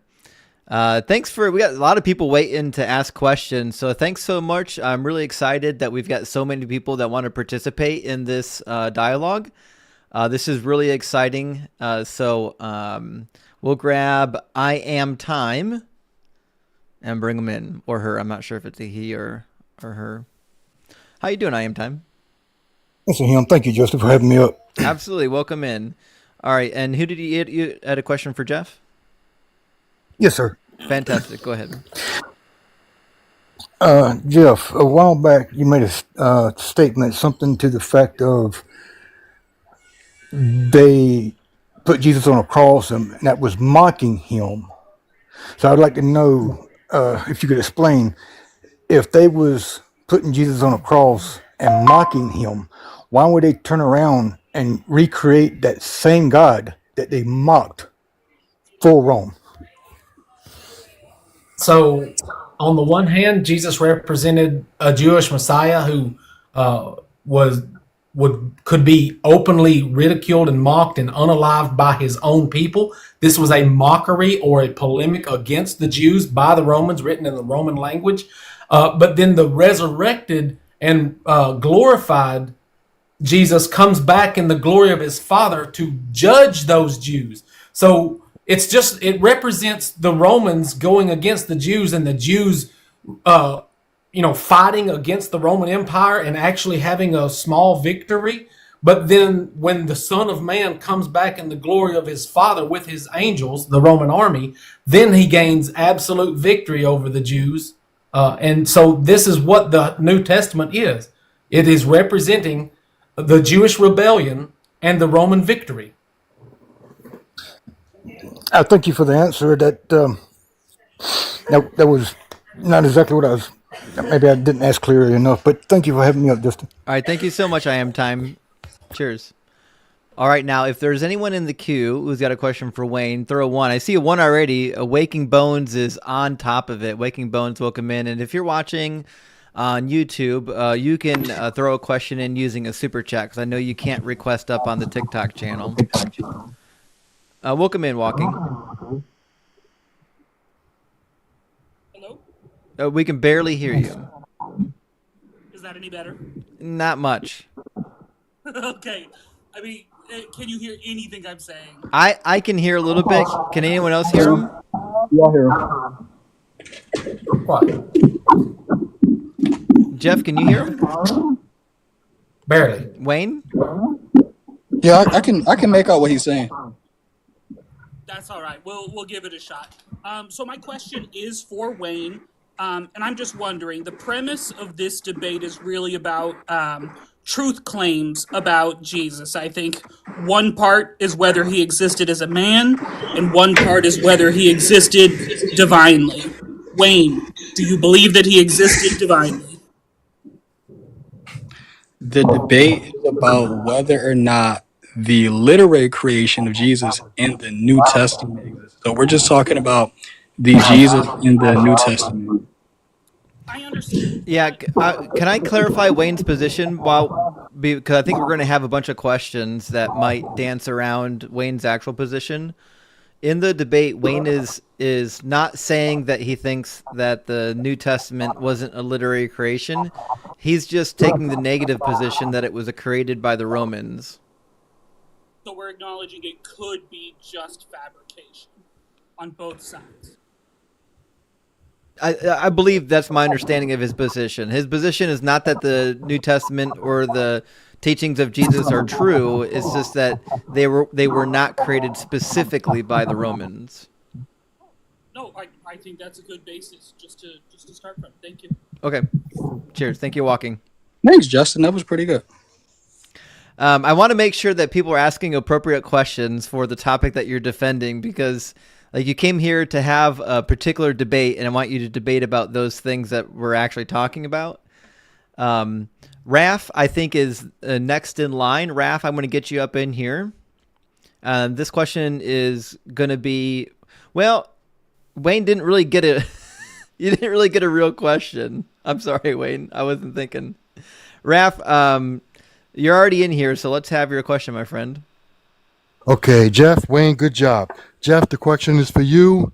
During the climax of your breakdown, you suggested that Paul, the Roman citizen, created the Bible. After all your studies, do you believe that Paul, the Roman citizen, created the Bible? No, I'm just saying that the Bible says that Paul wrote the Bible, and that the Bible also says that Paul was a Roman. So I don't believe Paul existed, but the Bible says that Paul was a Roman, and Paul wrote most of the New Testament. Okay, thank you. Thank you for answering. Absolutely. Thank you so much for the question, Raph. And then we're going to grab a question for Wayne. If you got a question for Wayne, throw one in the chat so we know you got a question for Wayne, and we'll pull you up in here. Diego. Hey, Justin, you can give me a two. Like, I think it may be confusing. Everybody's just putting one. You don't know which one they're talking. Give me a number two. I'll take number two. I'm not afraid of two. I know exactly what you're saying. I love it. Every morning. All right, teamwork makes the dream work. Diego threw a one in the comments. Diego, you're not actually in the guest queue, my friend. In order to ask a question for the participants, you have to actually be in the guest queue. But Angelic Messenger, I did see your one. We'll pull you up. Welcome in, Angelic. Hey, can you hear me? Yeah. Mm-hmm. Awesome. So yeah, Jeff, I got a question. If you were the Roman Empire, would you want the deity of Caesar or the authority of the Roman leaders? This was supposed to be a question for Wayne. Oh, my bad. We'll grab you next. Don't worry, I'll keep you up here. We'll grab you next. If you got a question for Wayne, my friends, put a 1 in the comment. If you have a question for Jeff, you can put a 2 in the comments. There we go. Metatron has got a question for Wayne.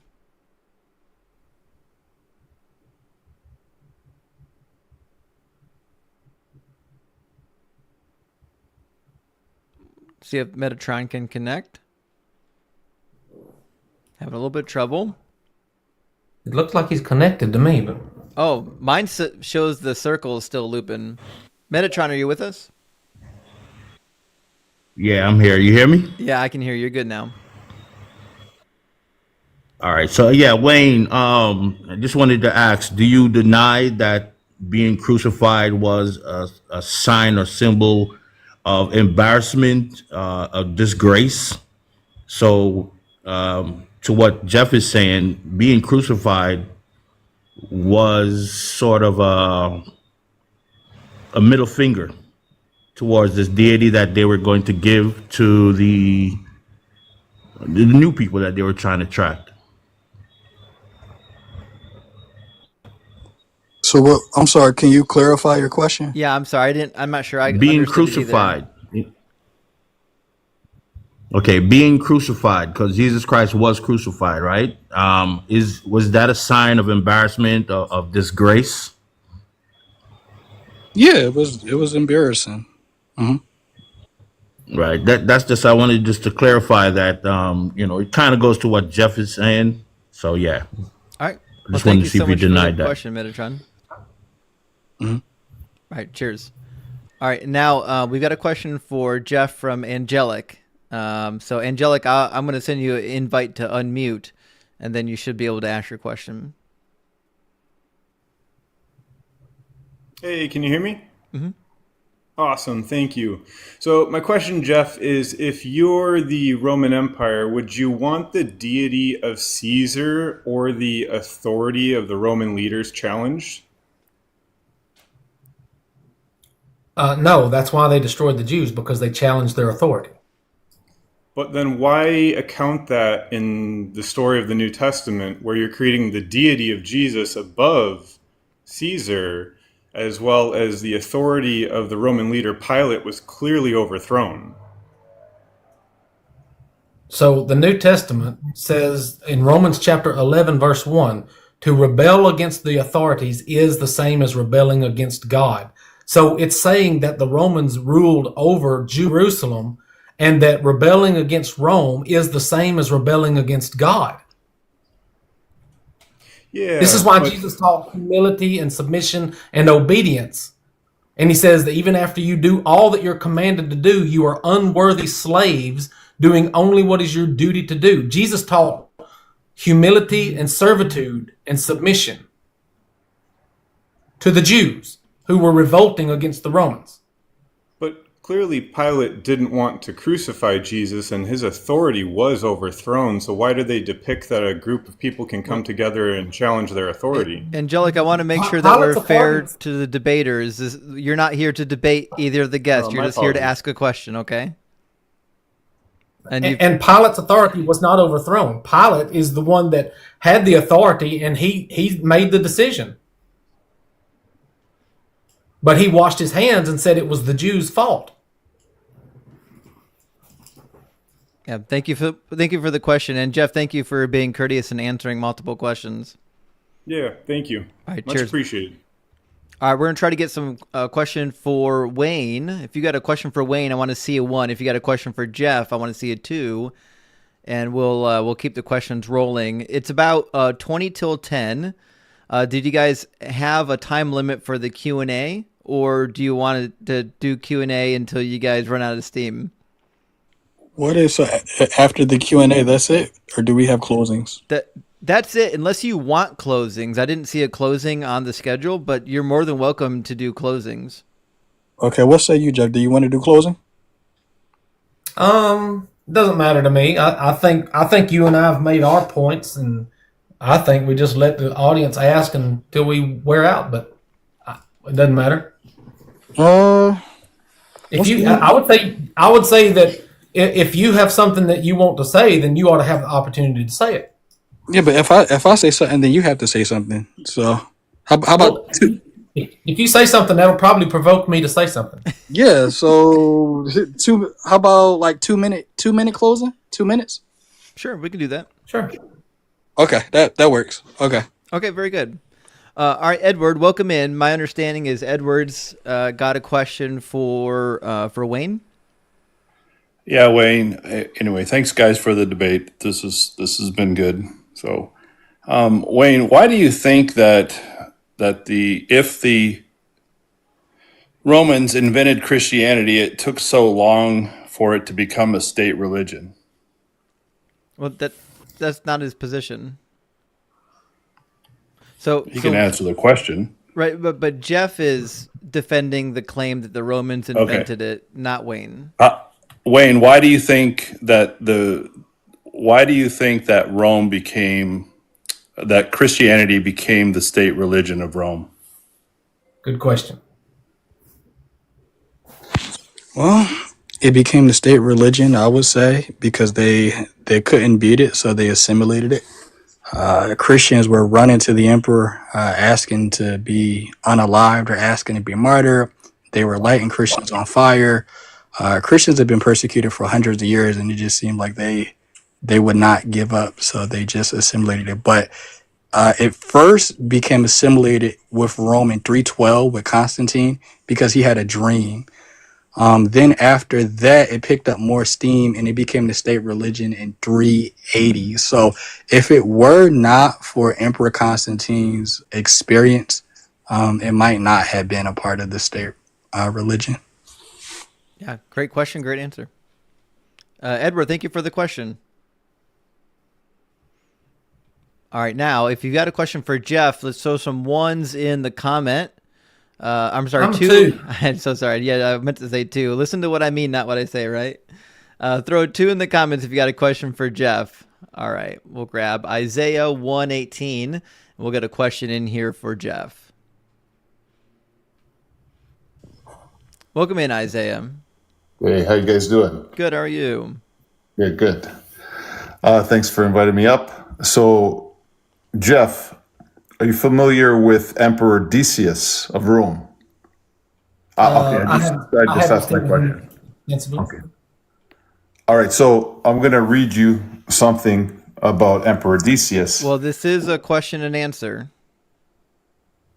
Okay, so under Emperor Decius. Well, do you have a question? Yeah. I'm going to ask the question, but I have to give the kind of like a background history. Fair enough. Emperor Decius, at the time of his reign between 249 and 251, it was believed to be the 1,000-year anniversary of the Roman Empire. Okay, and there was a lot of superstition. People believed that calamity could possibly befall the Roman Empire. And so he instituted that everyone had to make sacrifice to the emperor, right, to show their allegiance to Rome, except the Jews were exempt from this because they had religious liberty from the time of Julius Caesar. But the exemption that the Jews had did not apply to the followers of Christ.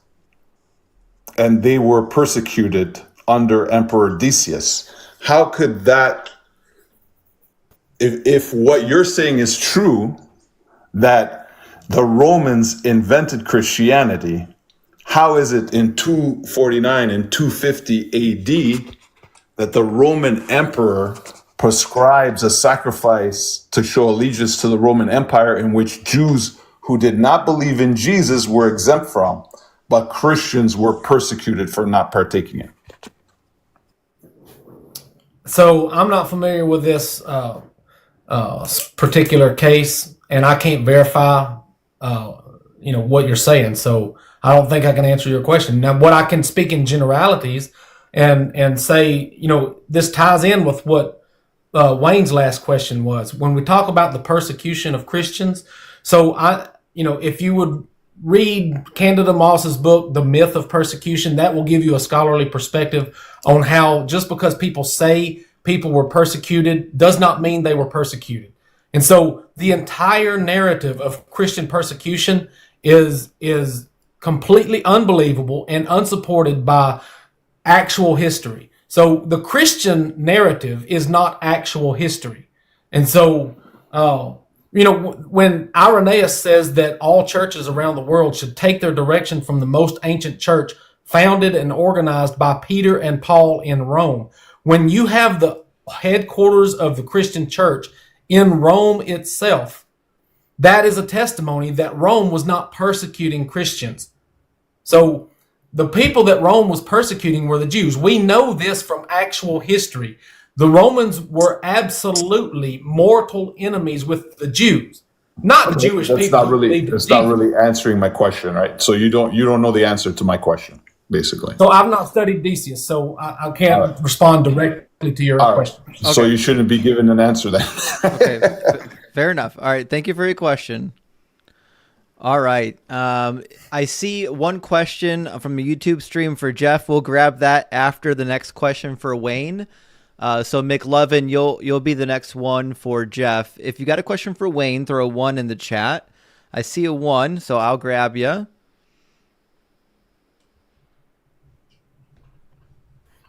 Very good. Welcome in. Hello. How are you? Very good. How are you? Well, thank you for the good debate. Absolutely. Mr. Wayne, I have a question for you, if you allow me, please. Okay. Out of the 4 Gospels, Mark, Matthew, Luke, and John, can you tell us which one of those Gospels claim to be inspired by God or written by a Holy Spirit guidance? And I need a proof, please. That's not the topic of debate. That's not the position he's defending. I thought he is defending. I will say this. I think the audience doesn't know my position. Can you clarify? I think my position is that the Jesus in the New Testament wasn't created by the Roman Empire. So I'm not arguing that the Jesus in the New Testament, the miracle working Jesus existed. I'm just arguing that the person in the story wasn't made by Rome. That's all I'm arguing. Right. And do you have any suggestions for who would have made it up?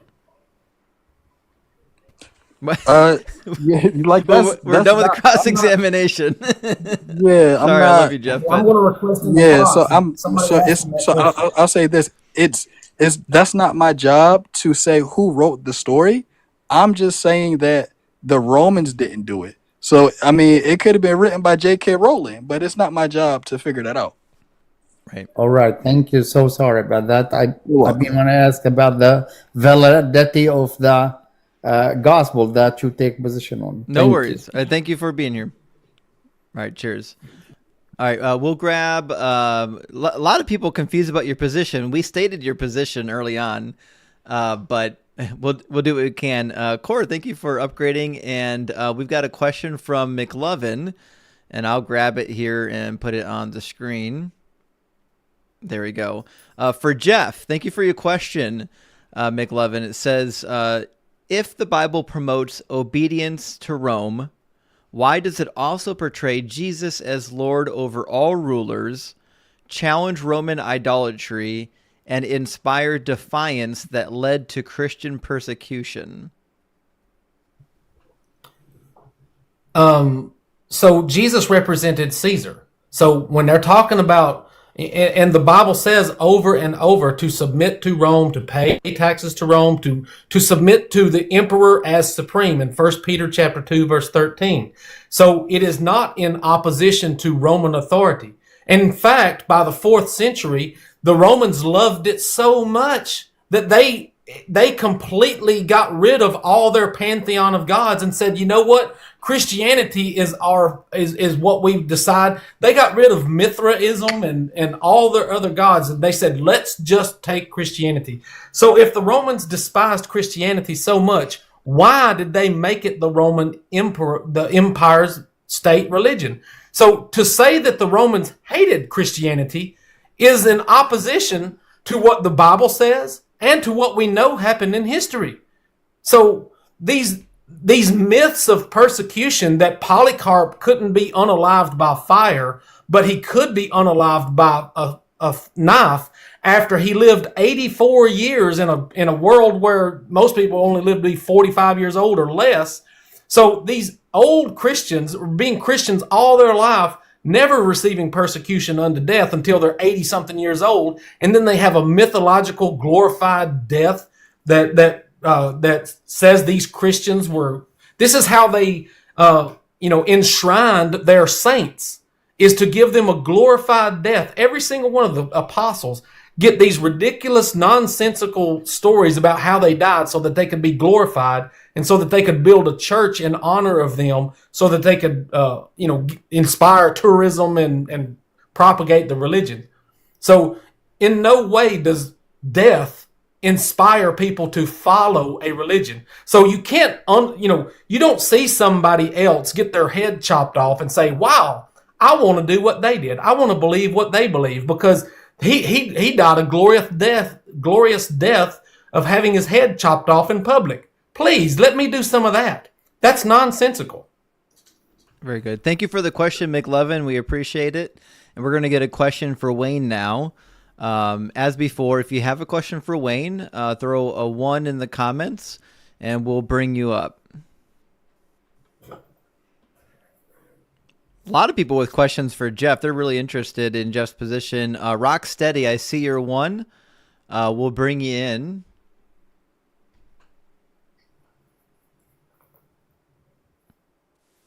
Very good. How are you doing, Rocksteady? Jeff, you know I'm a big fan, man. What's going on with your kid? Hey, Rocksteady. What's good, y'all? What's good, y'all? Great debate. Great debate, by the way. It's been a great debate. I'm enjoying it. It's been great. Very informative. But I do have a question for Wayne.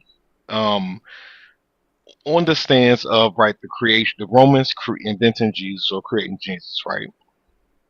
Which would be the more strategic move, right? To create a literary source that would do away with Jewish laws and promote, right, their submission, or to annihilate them altogether and hurt the economy.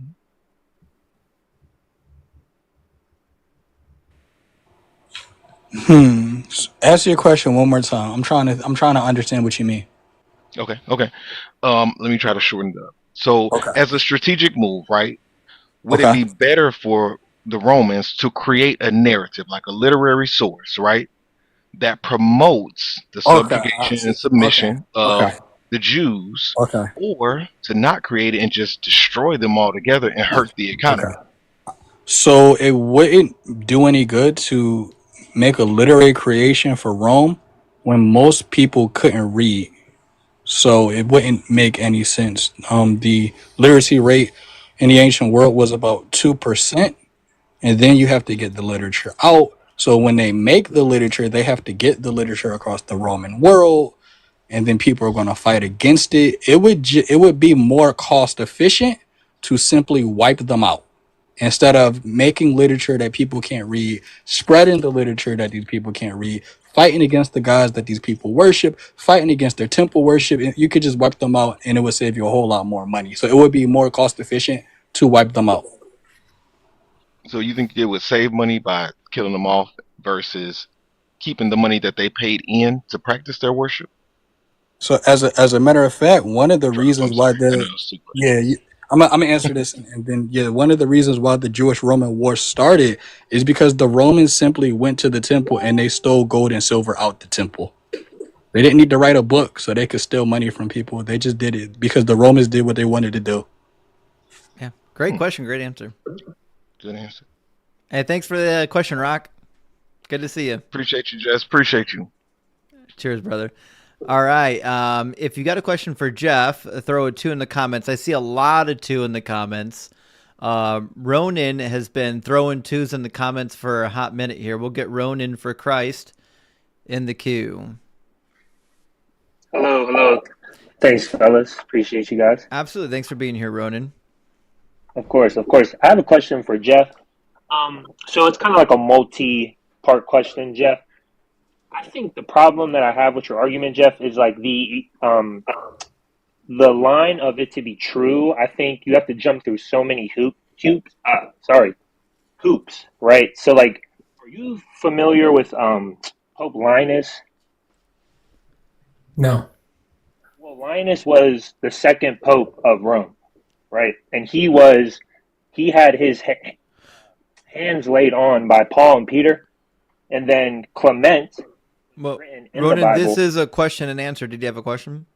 Yeah. So my question is, how do you wrestle with the idea that Polycarp, Clement of Rome, Ignatius of Antioch were real people who knew the apostles, and the apostles knew Jesus? So my thing is, do you think that the Romans like had agents that went into these churches and like infiltrated it?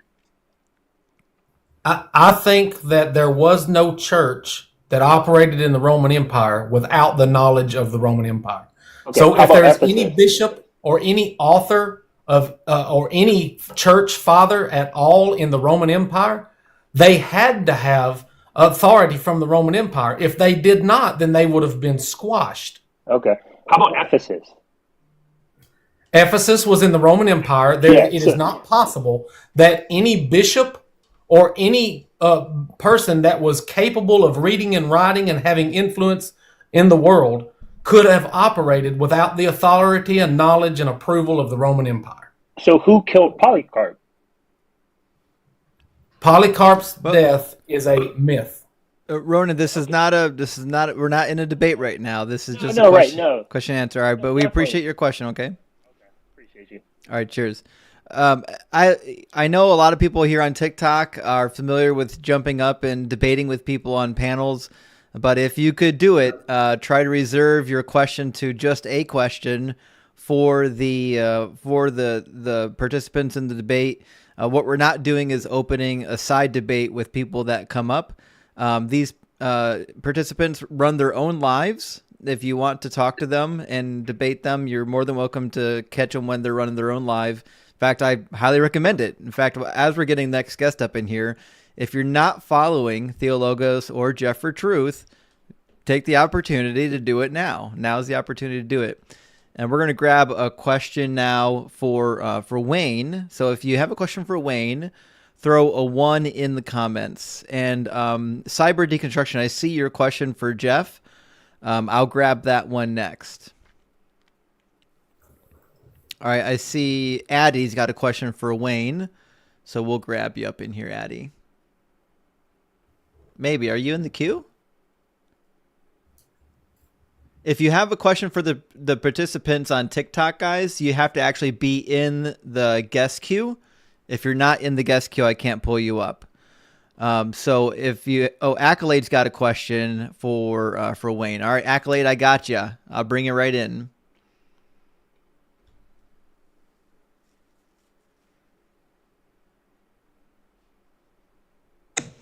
Welcome in, Accolade. All right, Justin. Good to see you again. You've got a question for Wayne, right? I'm not a... Yeah. I'm just a peasant. I'm not famous. No, you're a friend of all of so my us. question We all for know you. Wayne is... Oh, okay. My question for Wayne is... the era where Rome was doing this to the Jewish people in this second century, they defeated the Greeks and created what's called the Greco-Roman era. And the Greeks introduced this doctrine to the Romans so that the Romans can take control of these people. My question is, earlier I heard that he said in the debate, why would the Romans have any type of interest in the Greeks if they were the current rulers? So knowing that, I want to know, why would you say that if this era is considered the Greco-Roman era, where the Greeks are trying to look favorably in the New Testament along with the Romans? I have no idea what you just asked. So, Yeah. short. My question is, why do you think the Romans questions. had nothing to do with the Greeks? That's what it is. Say You that said the again? Romans had nothing to do with the Greeks. Like, why would they look to the Greeks towards this doctrine? I never brought the Greeks up. I heard you say that when Jeff said You- that you- they were you- creating this you couldn't Messiah have heard for me the say Jews. that? You said, why would the Romans have interest in the Greeks if they were the ones in You power? couldn't have heard me say that because I never said it. Oh, yes, you I did. This never said stuck with me the whole thing. right. Why do you think the Romans No. had no interest or nothing to do with the Greeks? That's my question. We'll let him clarify. If that's not his position, we'll get his word on it. What's your position? My position is that Jesus wasn't created by the Roman Empire. Where did you hear me say anything about the Greeks? When Jeff stated why they created the Messiah for the Jews, because of the Greek doctrine, you said the Romans won't have any interest in the Greeks if they were the rulers. Jeff was trying to make a connection of where this idea came from, and you claimed that they had no interest, nothing to do, nothing.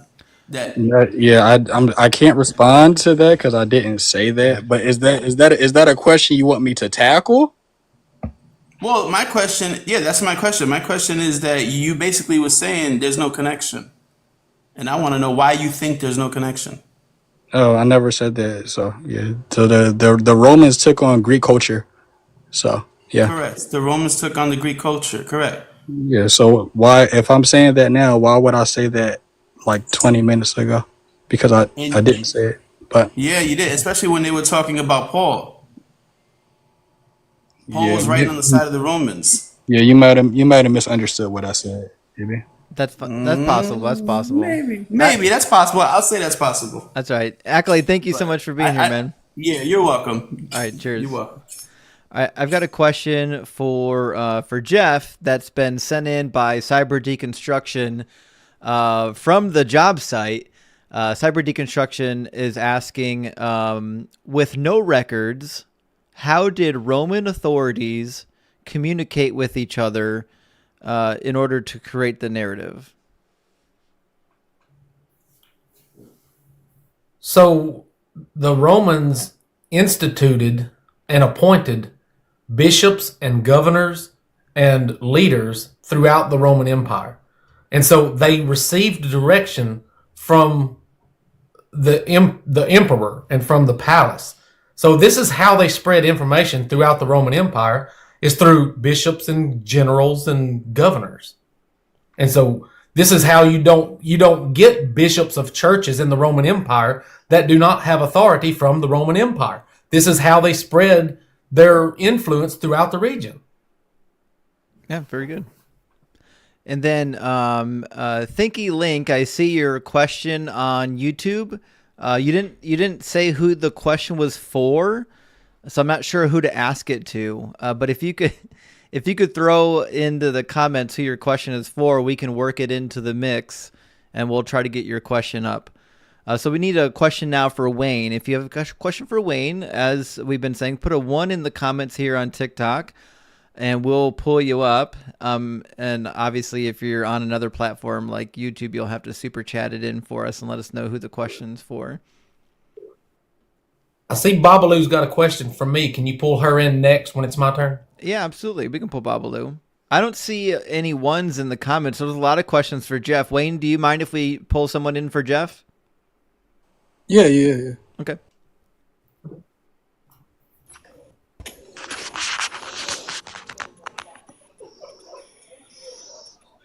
Welcome in, Babalu.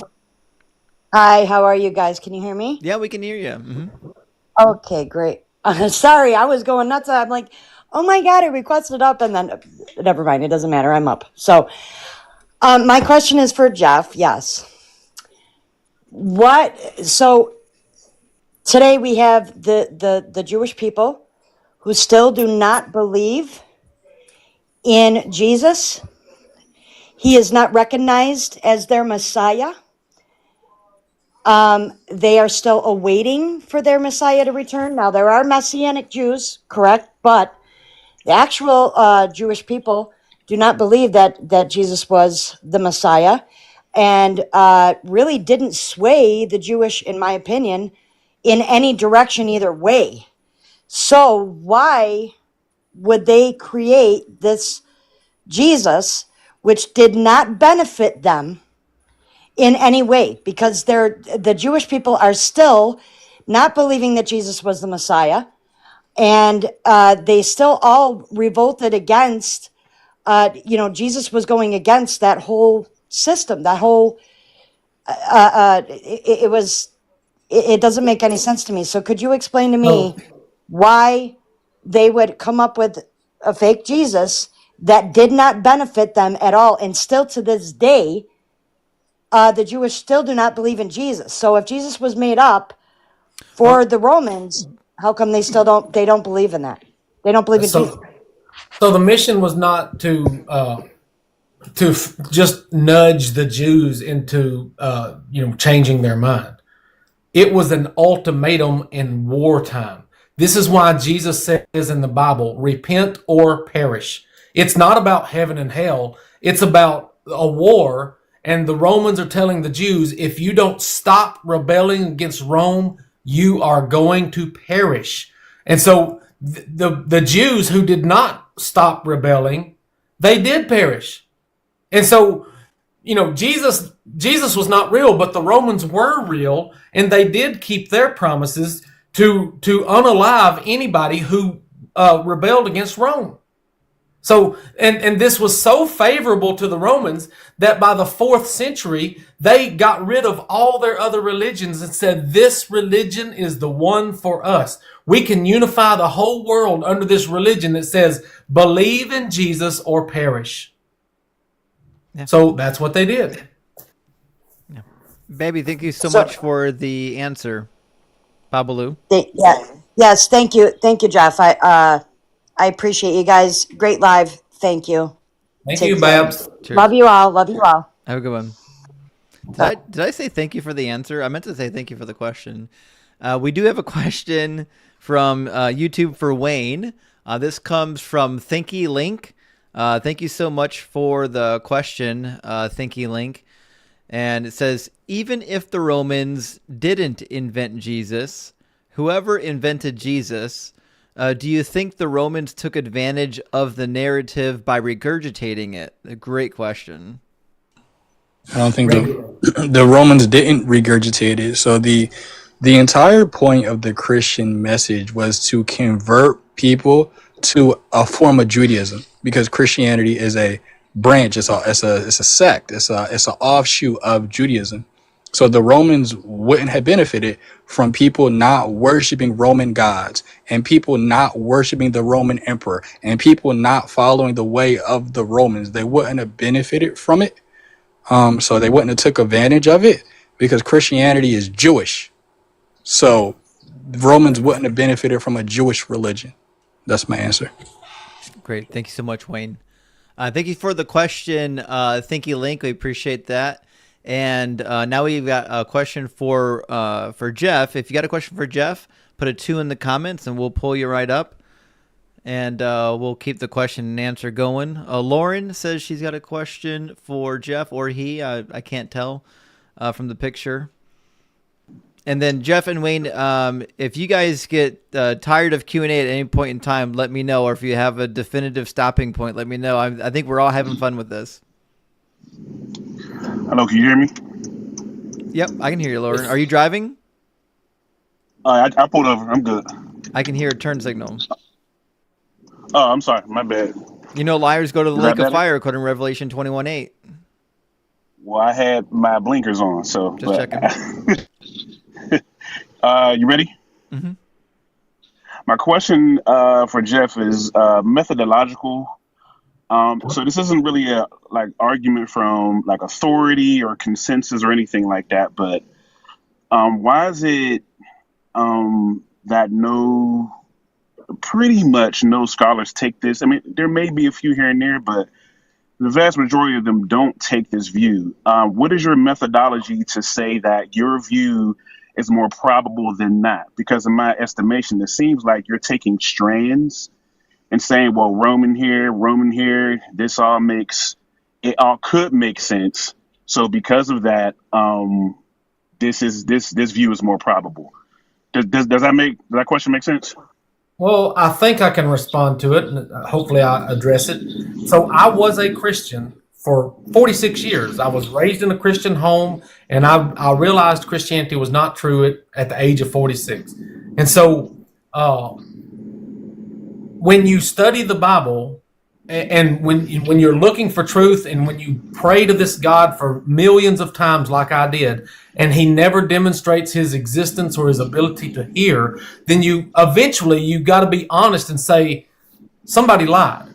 And so when you say somebody lied, then you go through the process of trying to understand who lied and who it benefits. And the Romans, everything about Christianity is Roman. Everything. So the Jews were the enemies in both reality and in the Bible. The Romans were the friends in both reality and in the Bible. The New Testament is written in the Roman language at a Roman time, and it's adopted by the Roman Empire. Not just adopted, but owned.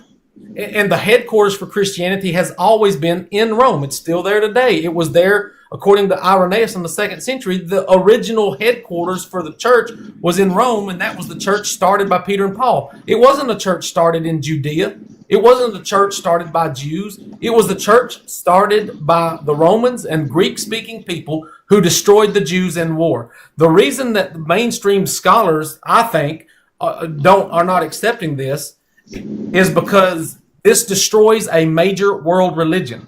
And most of these scholars are working for Christian institutions, and they will lose their job. In fact, a good example of this is Richard Carrier. He used to be, before he wrote on the historicity of Jesus, he used to be a well-respected scholar, but whenever he wrote the book on the historicity of Jesus, he was blackballed and eradicated and pushed out of the scholarly community. So there, in fact, if you read Candida Moss's book, and at the end of it, it says that she was afraid to even write the book, but she was assured by her boss that she would not be fired if she told what she thought was true. So scholars are in a position not to be honest about what their findings are. They are in precarious situations where their jobs and their livelihood are on the line. You see, the only thing I'm doing is looking for the truth. And I know that the Bible is not true. I know the Bible is not reliable. So we say, who told the lies? And everything about Christianity is pro-Roman. It came from the Roman Empire. So it's just basic common sense. But the scholars are not in a position to give an unbiased perspective on it. Yeah. Oh, okay. Well, thank you. I'm looking for historical methodology more than experience, but I got you. Thank you. All right. Cheers. Good to hear from you. All right, if you have a question for Wayne, throw a 1 in the comments and we'll pull you up. And again, if you have a question for Jeff, throw a 2 in the comments, and we'll see if we can get some guests in here for questioning. I see lots of people in the queue. There we go. Let's get some 1s and 2s going in the comments, my friends. I see 1, 2. Do I see a 1? Can we get a 1? Is there anyone in here with a question for Wayne? Also, user 98478388528. Thank you for becoming a 10-month subscriber. I really appreciate that. We don't have any questions for Wayne. Do you guys want to take more questions right now? Oh, we do have one. There we go. I see a question for Wayne. I'll grab you from the queue if you're in it and you're not in the queue. If you have a question for one of the participants, you have to be in the guest queue. There'll be a request button down at the bottom of the screen, and you'll be able to get yourself up in your... I see in the queue now. I got you. Give me 1 second. I'll pull you up. Welcome in, Black American. Hey, how's it going? Good. Thanks for being here. You had a question for Wayne? Does Wayne believe the Romans are incapable of mythology? You can address me, by the way. You know, I'm in the room. I too am black and oppressed by the government. Black American. So what's your question for I just me? wanted to get the question in real quick. I mean, there's other people that have questions. The question, Wayne, is: do you believe the Romans are incapable of mythology? No, they created mythology all the time. So okay? Can you clarify I mean, that was just all I had to. Well, wait, does it relate to... Okay, so did you think that my position was the Romans are incapable of making mythology about Jesus? Somewhat. Oh no, that's not my position. Okay. Well, your answer definitely gave me what I was looking for. So Yeah, they were capable of making mythology of Jesus. And as I show in my secondary source from Tertullian, that Tiberius, he wanted to include the Jesus Jewish myth in the pantheon. So they could have, and they had the chance to from the historical document I showed, but they just didn't. They didn't do it. They had every chance to. So if Jeff's position was correct, we would have secondary sources and primary sources that showed they did. But when they had the chance to do it, they didn't do it. and you have proof as to why they did not? I can't. Oh, as a matter of fact, no, actually, give me a second because I actually showed it in the debate. Let me bring it up one more time. So this is from Eusebius. You want me to put you on the big screen? Yes, please. Definitely put me on the big screen. Yep, we got you.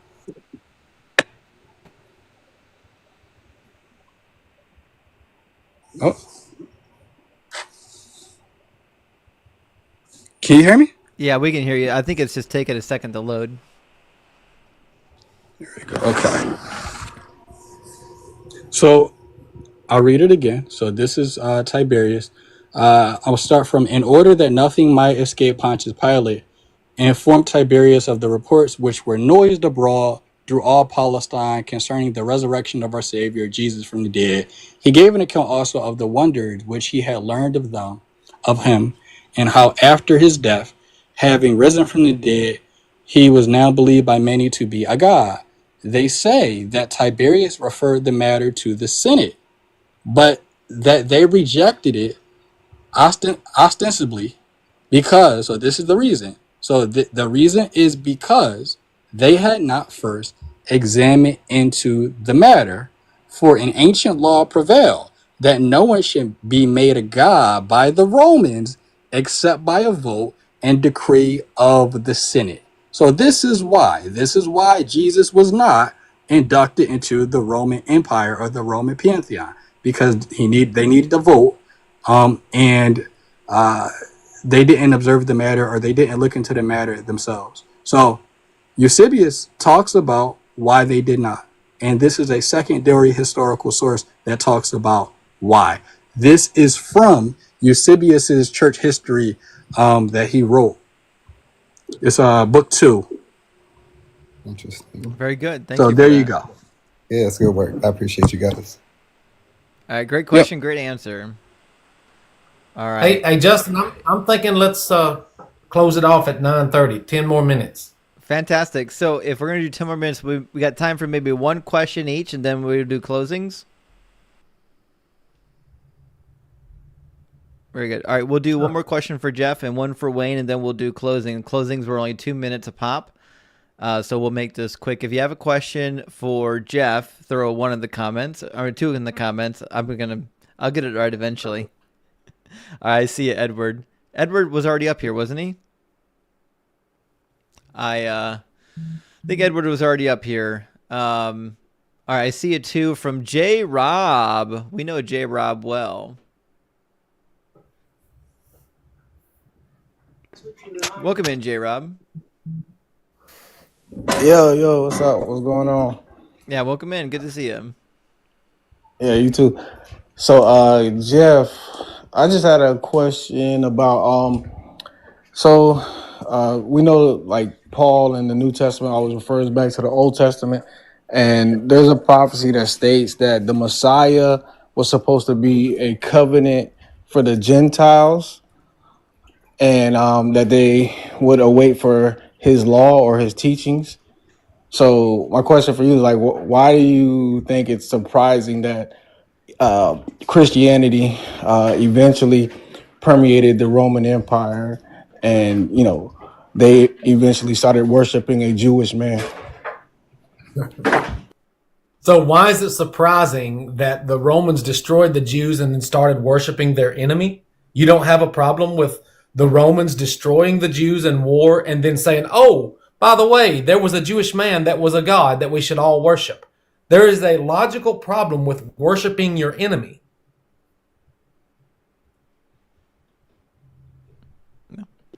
Makes sense. Was that an answer or a question? Yeah, you don't worship your enemy. The Jews were the enemies of the Romans. Romans do not worship their enemy.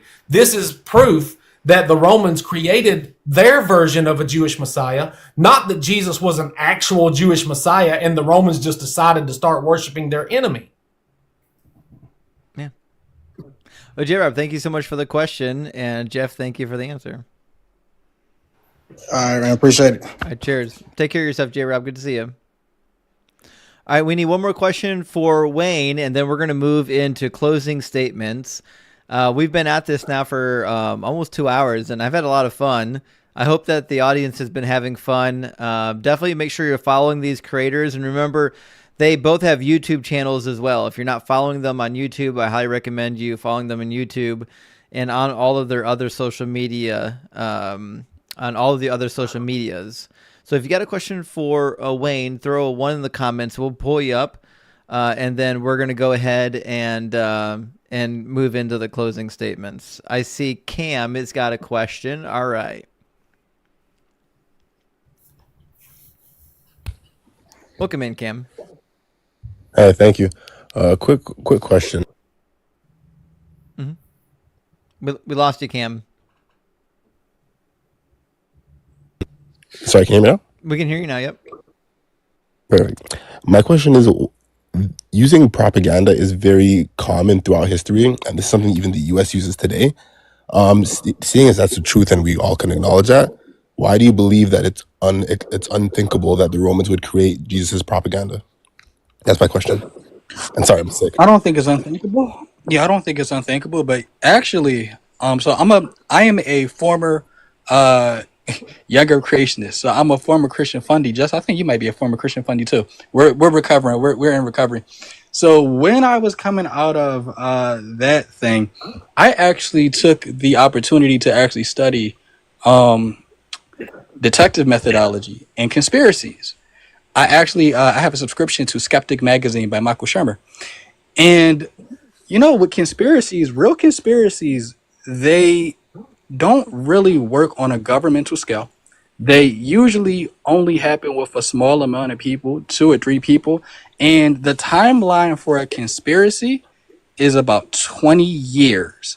After 20 years, the lid on conspiracies get blown off. The P. Diddy situation, about 20 years. Who unalived Biggie? Who unalived Tupac? About 20 years. Other things in Hollywood coming out, about 20 years. The FBI recently, they actually have a document out Possibly, it's a possibility that somebody in the mafia may have assassinated JFK.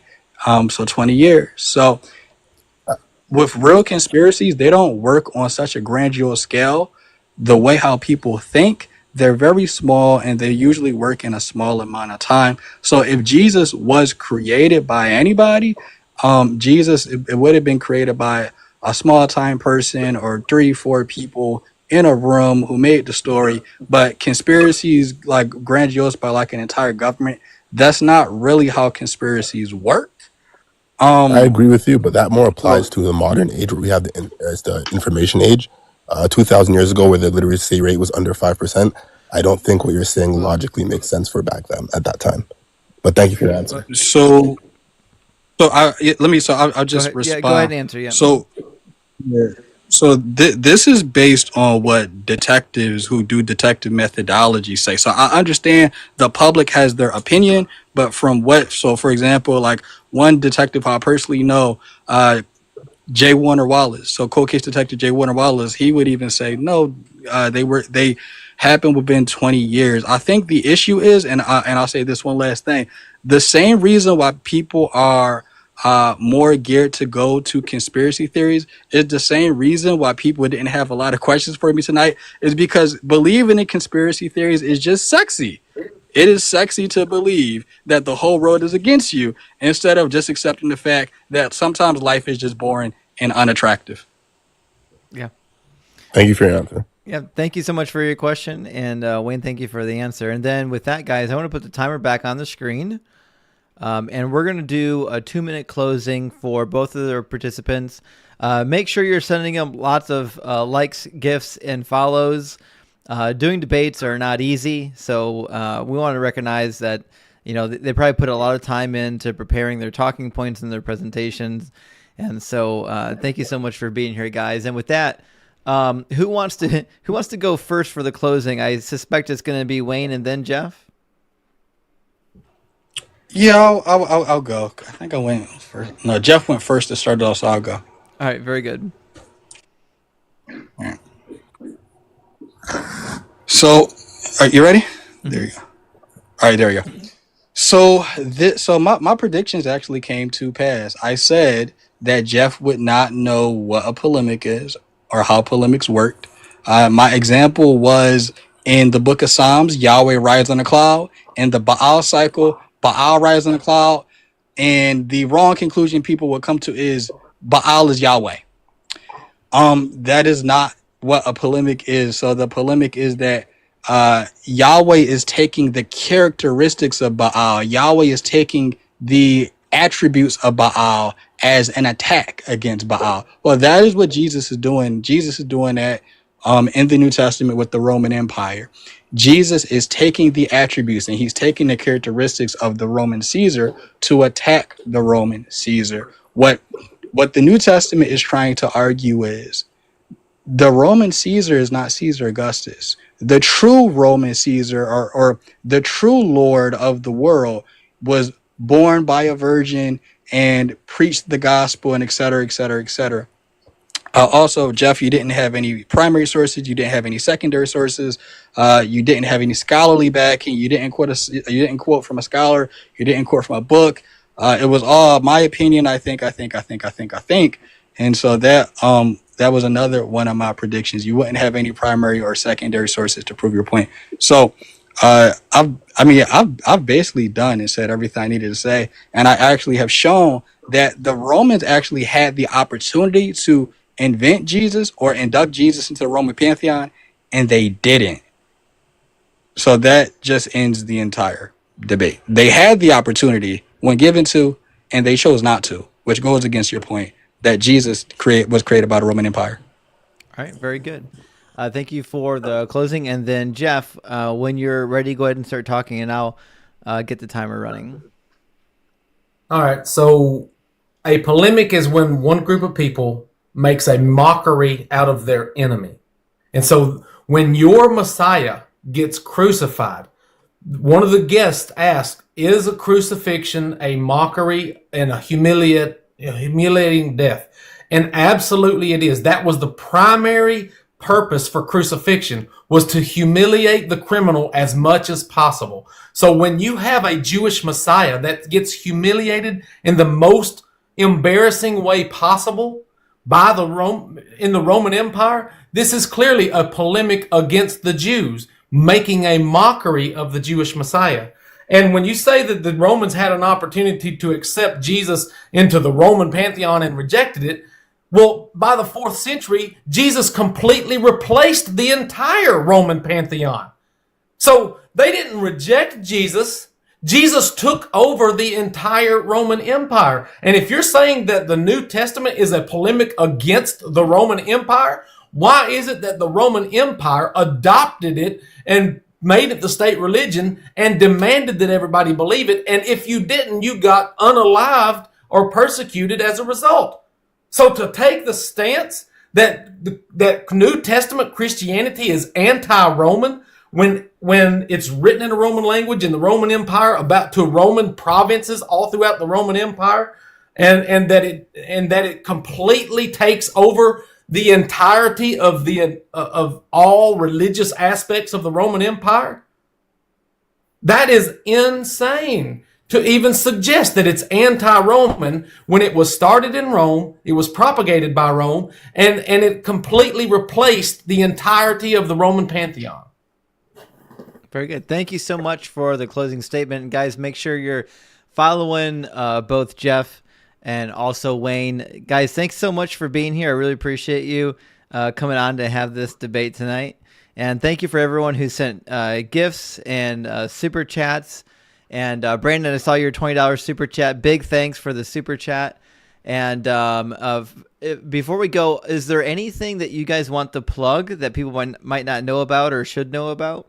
Well, I've got something I need to ask you, Justin. Sure. I have another debate scheduled for this Saturday at noon Central. Would you be willing to moderate it with Wi-Fi Gospel? I'm sorry. Unfortunately, I'm going to be making pies with my mother. All right. But if you give me for any of your debates enough advanced warning, I can typically fit it into my schedule. You know what I mean? All right. Well, so I'll plug that. As of right now, I believe I will be doing it on my channel. I believe I'm going to host it.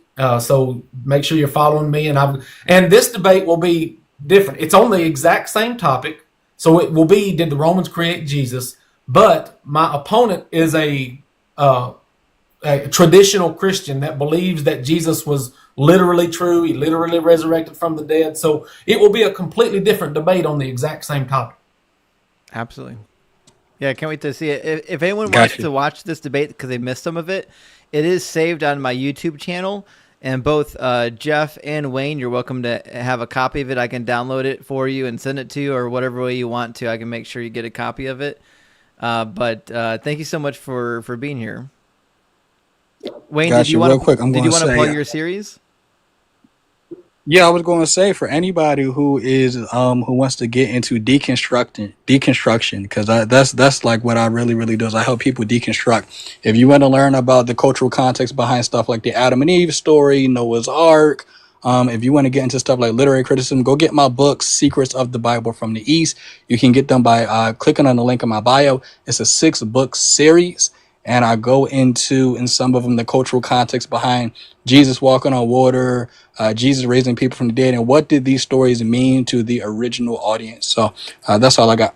All right, thank you so much. All right, guys, hope you have a great night, get some rest, and I'm sure I'll see you both again in the future. All right.